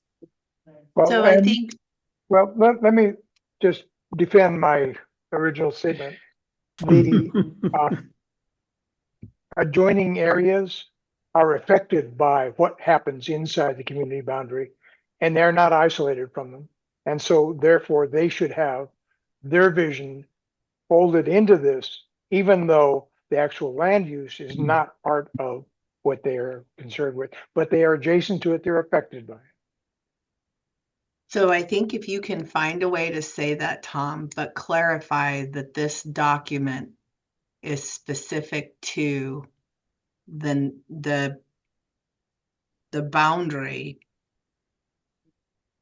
then we can get there. But what I'm concerned about is we have policies, especially policies in relation to urbanization and other things that do not apply, that would be in conflict with the statewide planning goals for those properties outside of the community Right. boundary. Right. So now I run afoul with the statewide planning goals. So we have to figure out how to acknowledge the cause and effect and that relation, or the relationship between the two. And I think it is very appropriate to talk about how the NESCO and CAC, like there was robust participation and input from the membership at large. Well, and Sarah, that's exactly the issue. So all community plan areas have adjacent lands. Mhm. Many of them have developed adjacent lands on varying levels of development. That's correct. That And are so- already encompassed in the county's overall comprehensive Right. plan. That's what I was going to say. That's where the county's plan becomes the plan. So that's the structural thing. The challenging thing, Tom, is, and it would be a good challenge to put to LCDC, who's responsible for updating this stuff, is, the world changed in 50 years. And the community's changed in 50 years. And so the community plan map hasn't changed in 50 years. And that's an interesting question. That's a step up in jurisdiction than we have. But that's got to be an issue, Sarah, at some point. And I think Well, urban we're gonna- growth boundaries fight it all the time. I mean, it comes to fore in urban areas much more than in rural areas like does. this. But Correct. And Lynn, where we're going to see that analysis play out is with the housing capacity analysis, which is the next piece of 406. So that's the technical work that I will be doing to look at What are the buildable lands of Neskowin? Is there adequate lands to meet our 20-year housing needs? And so we may circle back around to that. Right. What else is interesting is in OAR, there are provisions that trigger potentially, so I don't want to freak anybody else out. I'm going to say this very carefully. There are provisions in OAR that talk about expansion of unincorporated community boundaries working towards or triggering incorporation, which is not something, right? That's right. So I do not want to scare anybody. I'm going to say time out. It's acknowledged, but I've been having these conversations with DLCD, as have several other counties, because we all have urbanized, unincorporated communities that at some point are going to hit the tipping point that Lynn is referring to. So this is not unique to Tillamook County. This is a statewide issue. Right. And I fully expect in the 2027 legislative session, we are going to start seeing all of these things surface with some changes. Yes, and I think the danger there that we're all aware of is be careful what you wish for, because what comes with it is a whole bunch of other requirements, which I think are very counterintuitive to everything that the 12 neighborhoods currently think of as Neskowin. So thanks, Sarah. I appreciate you said it much better than I could. Thank you. and thank you. And I don't want to freak anybody out. Just it is something though to where, to Lynn's point, with the community boundary and where it's established, I don't anticipate it having to move. So Okay, Lori. does the verbiage that we're talking about right now in any way affect the fact that we've been talking throughout the document about how what we're writing will help us get grants and implementation of programs that villages or the community boundary people are interested in, but in addition might also happen on the land that's outside of the actual boundary? Is there a way that we can, it's just a question, do we need to include wording so that it's also a document that works for the other neighborhoods? So the watershed acquisition. Exactly. I was just going to bring that up. Is a great example of how it's a water supply that serves the community, but there's that external benefit for properties outside of the boundary. So maybe what one of my next homework assignments should be is to go through that appendice and start paying attention to that language to see how we can start bridging and tying where we can the connectivity of properties outside of the community boundary for folks that live within the CAC membership boundary. And see if I can help you start bridging some of that stuff. And it may just be some wordsmithing, Lori, or some minor changes, but I have to make sure that this document is focused on properties in the boundary. You know, Sarah, I just took a quick look through the appendices, and outside of the watershed stuff, everything else, and also we discuss, there's a couple of things in the appendices about the NCAC and community involvement in the NCAC, which of course goes beyond the community boundary lines. But there's not much else. I think you take a look and you may see, but the only thing I found was the watershed, knowing that the water district boundaries are outside, extend beyond the community boundary. Well, we can talk about transportation. We can talk about the relocation, right, of critical and essential facilities if we look at those future rezoning opportunities. I think there's some things that we can walk in. So this conversation is helpful for me because I can reread this document with the intentional purpose of what's internal, what's external, and how could we strengthen the relationship through policies or statements between both that doesn't compromise the consistency with the county's comprehensive plan and the statewide planning goals. And there are things that we have in here to the earlier point about people having input into this plan who don't live within the community boundary. I mean, Mhm. Rand, for instance, may have a real interest in what kind of commercial properties get developed in Neskowin, because Right. Neskowin is the place that he, focuses Mhm. most on. And I mean, there might be other things that are within other safety issues, beach access things, and whatever. So it's the Absolutely. people who are in our neighborhoods who spend a lot of time within Neskowin. I mean, they're going to have thoughts and opinions about this plan. So, Which is why the CAC membership that well, extends beyond, like if you think about, especially with the bylaws committee, we had some pretty robust conversations about that. And I've had those in other communities as well. But this is that cause and effect, and this is what makes those membership boundaries extending beyond the communities, in my opinion, appropriate. Is just exactly what you're talking about, guys. So that engagement and participation is needed, and it's very relevant. So bottom line, the solution to that particular problem with this particular text is I removed that description and made it just for overall vision for the Nesco community boundary. So it's specific to that. We're nailing that. Mhm. That is the summary. However, I also added the note that I will make sure that I include that inputs to the vision and values were not specific to the boundary, but there were inputs in the membership area. Is that an acceptable? Exactly. Okay.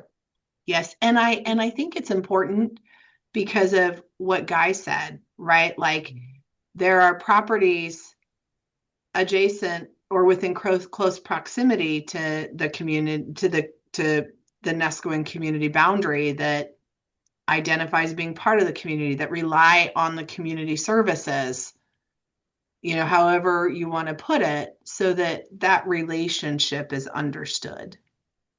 Okay. I will keep that in mind. Mhm. But the question of the moment is anything else wrong with this? You could use my criteria for super hate, right? Does anyone super hate part of this? No, we want to applaud this time. This Yes, is we do. what is right is almost everything. Right. so I aside agree. from line 16, aside from line 18, aside from line 19, is there anything else? Right. Sounds like a Well, Monty Python movie. okay. Yeah, Actually, I I think it don't. looks good. Okay. I may add a comment in here that talks about the sections 3 through other. That doesn't seem to be summarized, but so far it's okay. I may add something, I may suggest something more for that. Okay.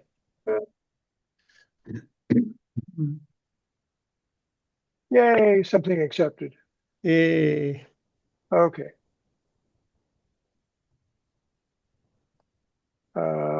That I'll have to supply some, let me just, Details. details. Let me go to the next change. Uh, well, anybody object to that space being there? Okay, Too probably big. too big. Okay, fair enough. Okay, next. No.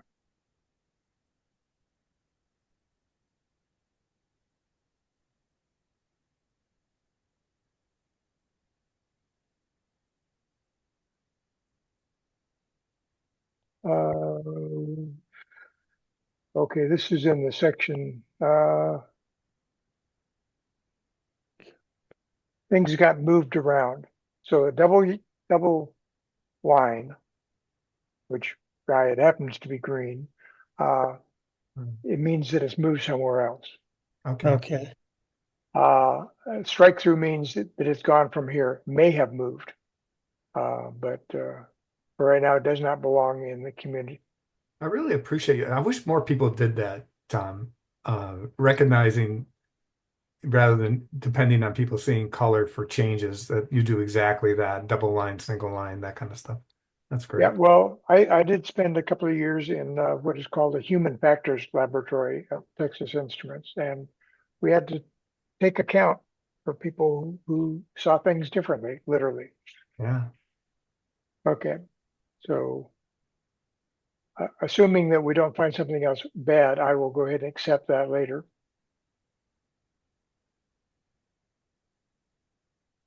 Okay, so those things which are being revamped, I've done in purple, and that's just a different side. Not much I can do about that, Yeah, but I think it's highlighted. I think it's violet, not purple. Can I well, I do was got anything Dave I about was Bardos that? weighing I in. was thinking heliotrope myself, but anyway, Okay. Dark was looked like it to me. okay. So I'm gonna get rid of the. Come on, get rid of. There we go. So that addition to the landscaping, that okay? Buy white guys is available, right?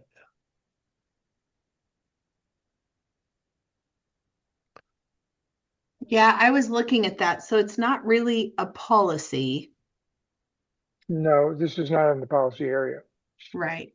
Hmm. Mhm. And it's a should hood. Yeah.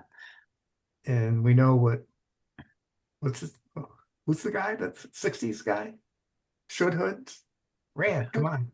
Should hoods. Should hit? I don't know from that. Oh, God. I missed that. I'll send it to you. Yeah, you had to be part of the 60s, Rand.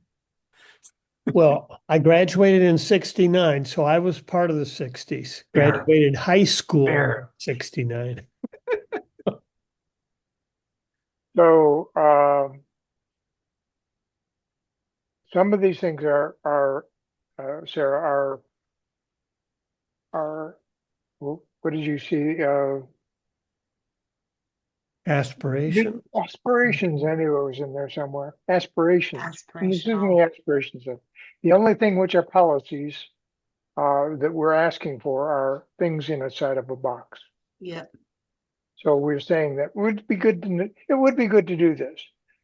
And that's acknowledging that not only the county is going to be reading this and doing this, but people who may be new to the community or just want to find out about what the community believes. So Yeah. is there room for that? Yes. Okay.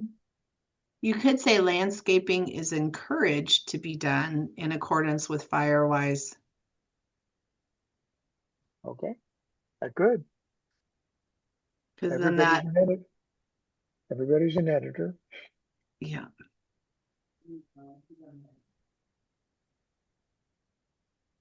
Okay. That was a snide remark. Unbefitting my role. Okay, sorry. Sounded inflated to me too. Okay. Anybody not completely unhappy with this? Are these Bushisms? Double negatives? I would think it was a triple negative. Oh, that was his famous thing.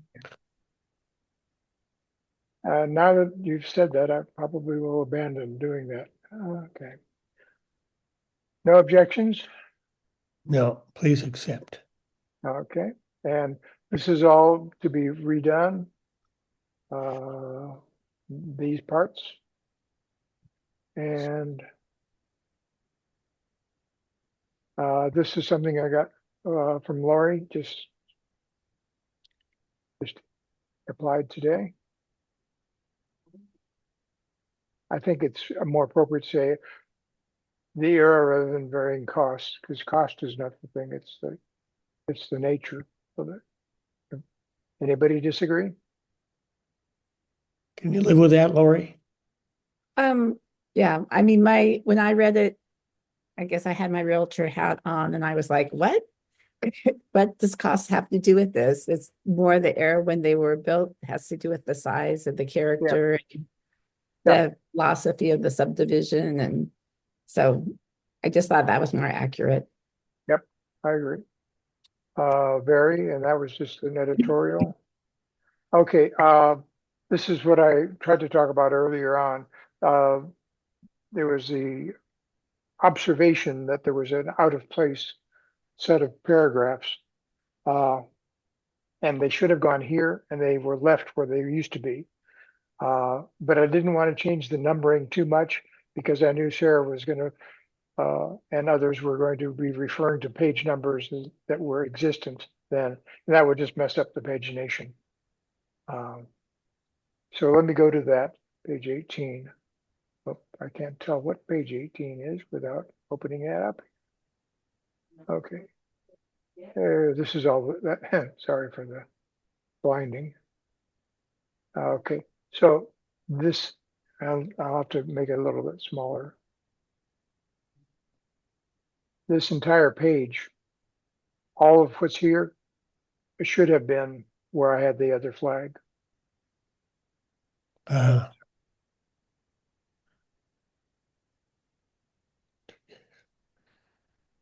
So there is a change there. I'd like to go ahead and consider that before we move on.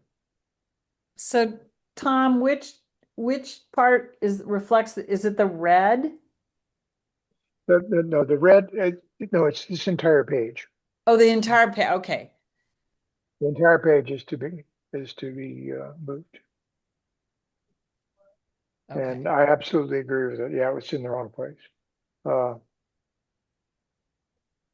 And I think I don't know why bullets are blue, but my memory is that this was in the way it's written now, this is in the transportation part, and it's Yeah. being moved to the community Yeah. values part. it should have been moved. And when I was moving things around, I just missed it.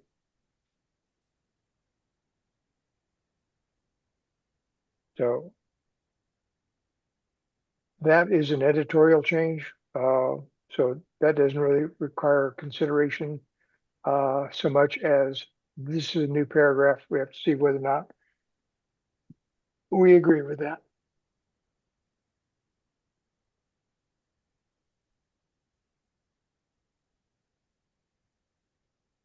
Right.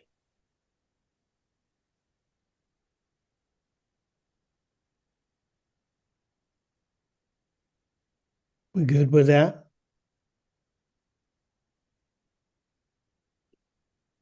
Okay, not objection.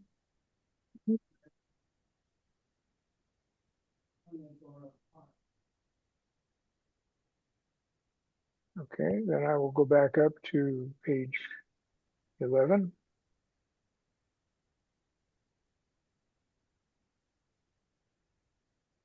Yeah, see, it goes with the family focused values.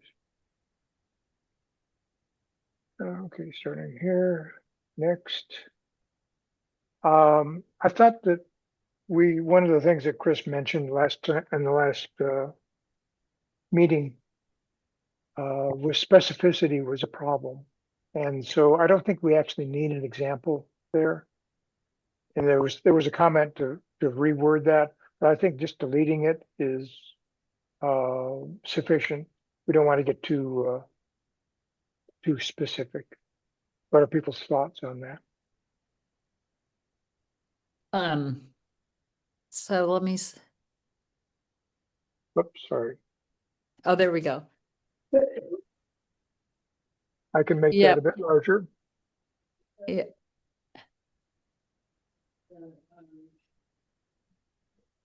I think it's better left said without, as you've edited it.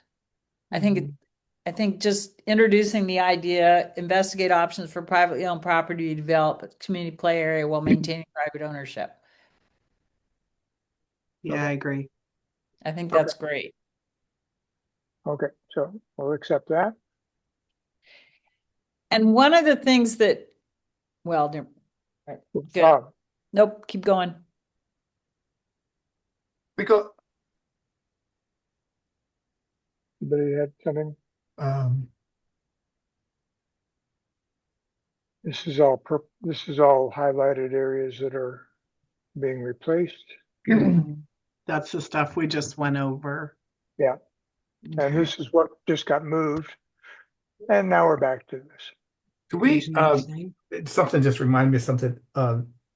Sarah, is there anything we can say ab- about the future of the county park land at zone recreation management west Guy, of, yep. yes, So that's been on my mind too.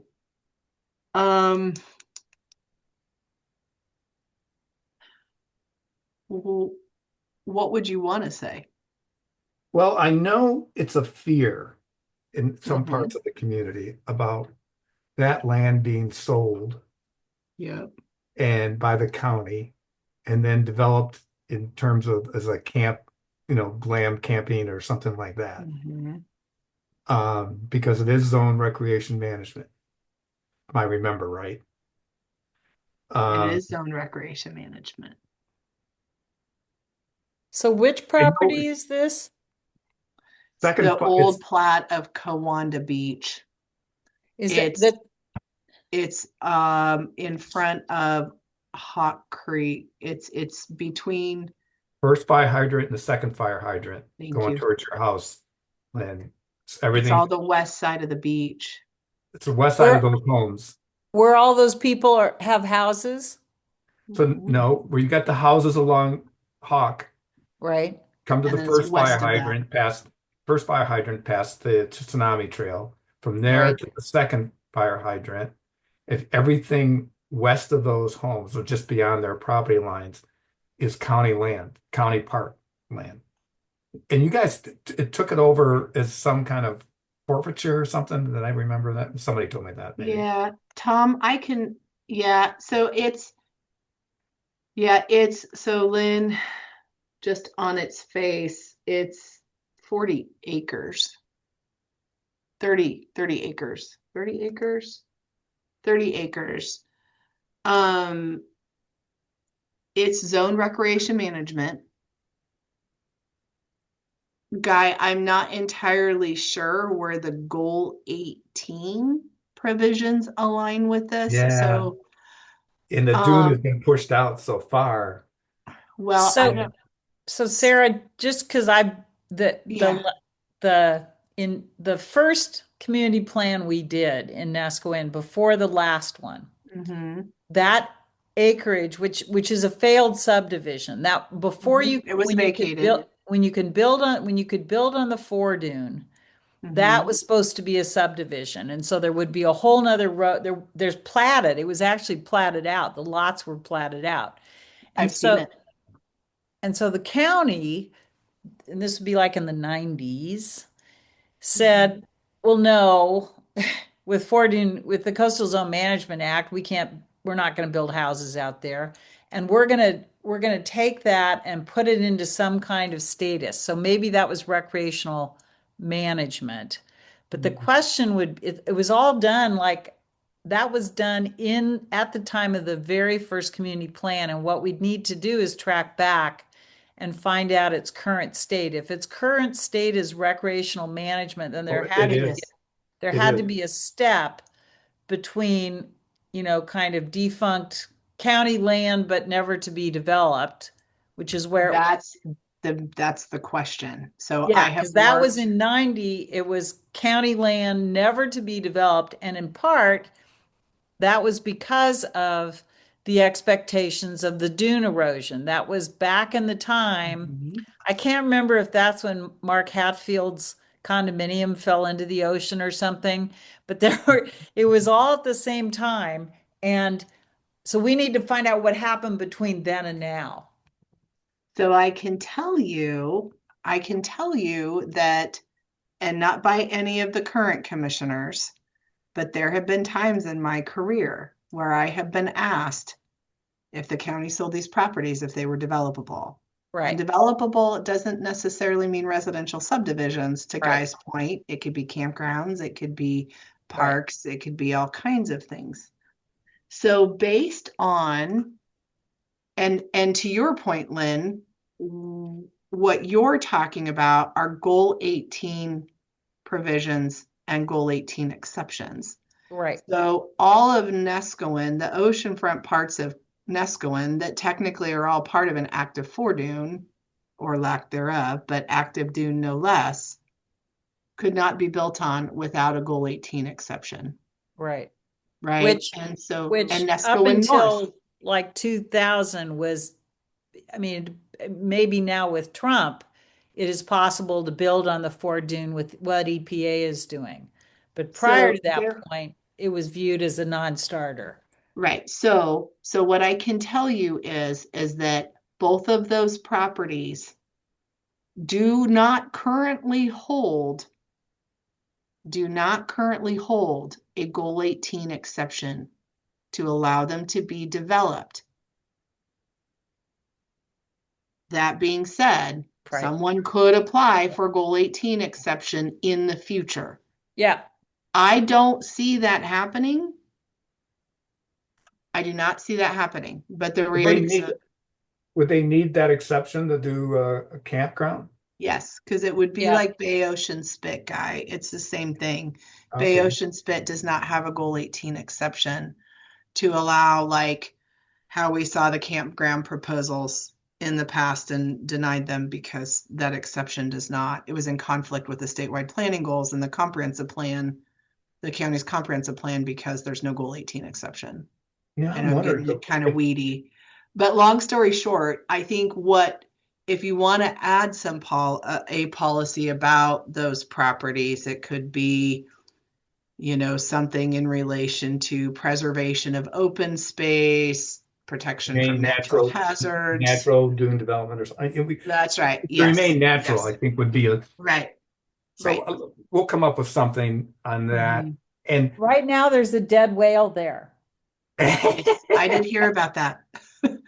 But I'm I would keeping my say, dog Guy, the away. other thing with those policies, and I'll think about that too, we have to be careful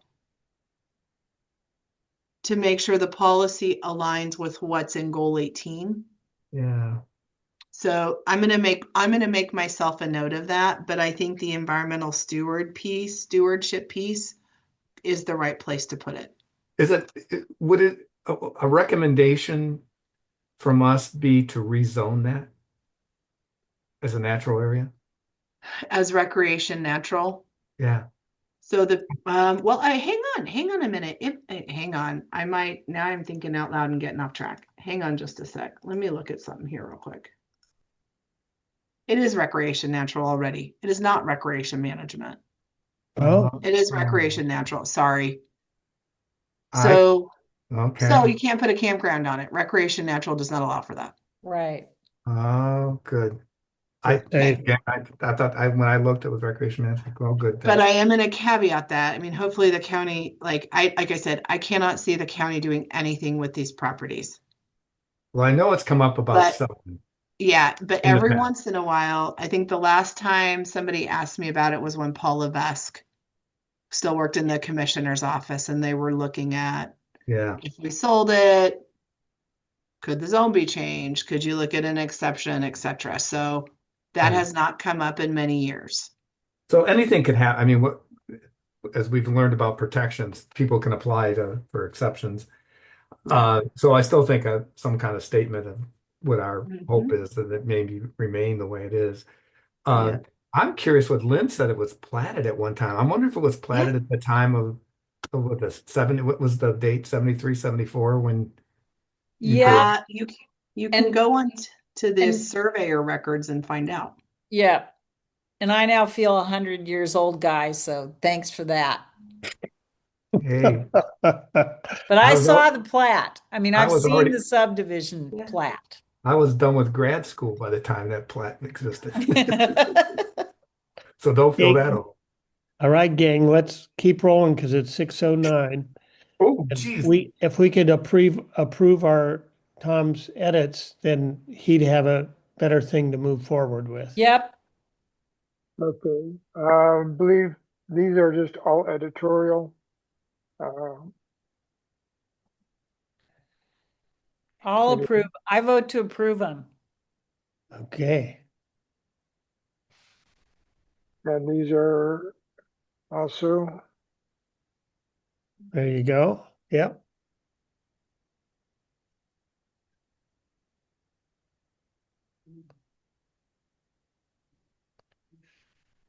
Oh, there was one. Yeah, was it added So I think Okay. some of that is where my homework assignments start coming back into. was there something I shouldn't have approved, Nope. No, I thought I saw No. one word thing up above, but Yeah, it it was the one word, Under erosion control. okay, erosion control. I actually have something from Guy on that. Okay, okay. I think we don't, there, yeah. let me just go ahead and put it in there. So But the I don't think wetlands development, we cannot say that it's unbuildable because unless they're Goal 5 protected wetlands, you can get a fill removal permit from the Oregon Department of State Lands to build. So, That's right. I mean, Yep. it's exactly right. Ooh, Mhm. look at that. Large. That's from Guy. Right, that makes sense. So how Okay. about if I work on policy 15? Let me see if I can reword that away to reflect a policy that the community prefers that they not be developed or counted, but the reality is that we have the ability unless they're inventoried. Well, the biggest one, I mean, there's one or two in South Beach, but Mhm. the biggest That are one, not inventoried under Goal 5. yeah, that's what I'm wondering about the golf course. The golf course is inventoried under Goal 17 for shoreline protection and also has that additional 25-foot setback for development from the delineated boundary. Um, I'm going to change that to Sarah to review. And Okay. um, there's some things that fairly substantial things that Guy has supplied that I think we need to be able to think about. I would agree. I was just going to suggest that, Tom. Um, And they're not in here, right? Yeah. and they're not in there. That's the trouble. Okay. Well, let's come back when you've got those in there. Mhm.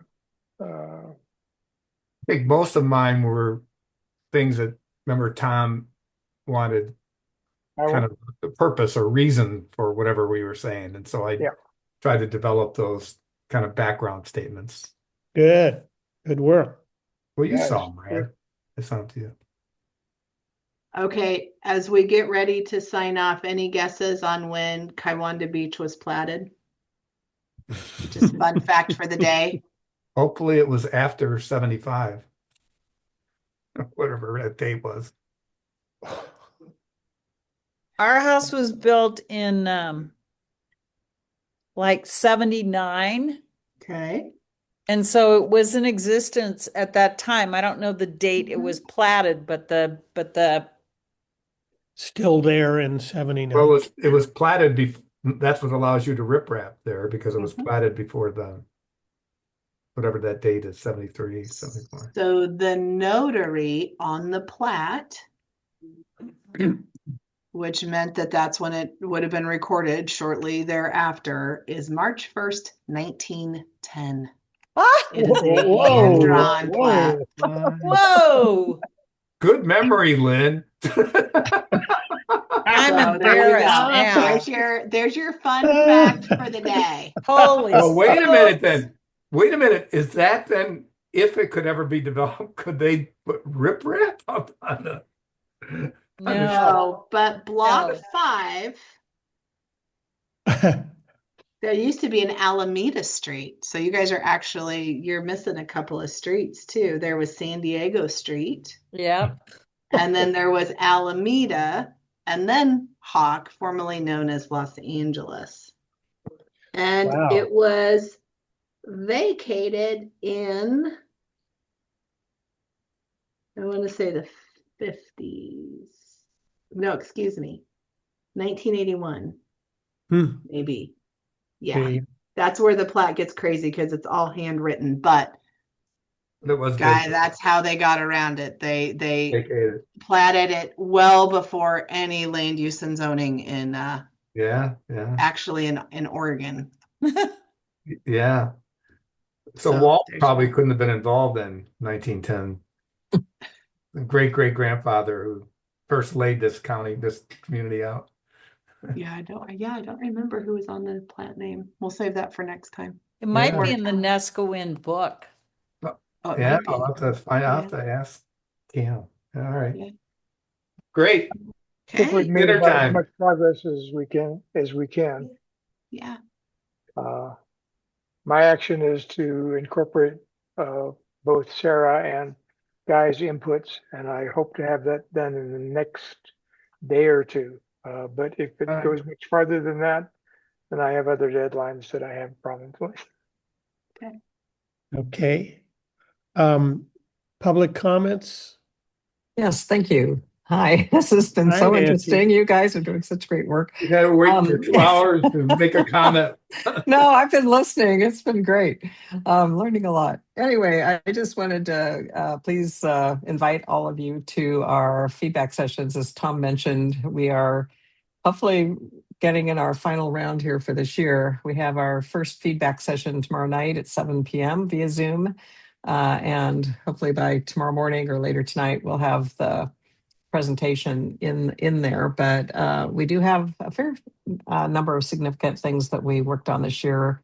3 bylaws changes and a number of policies and procedures. Not just changes, but some new material we just didn't have time to get to last year.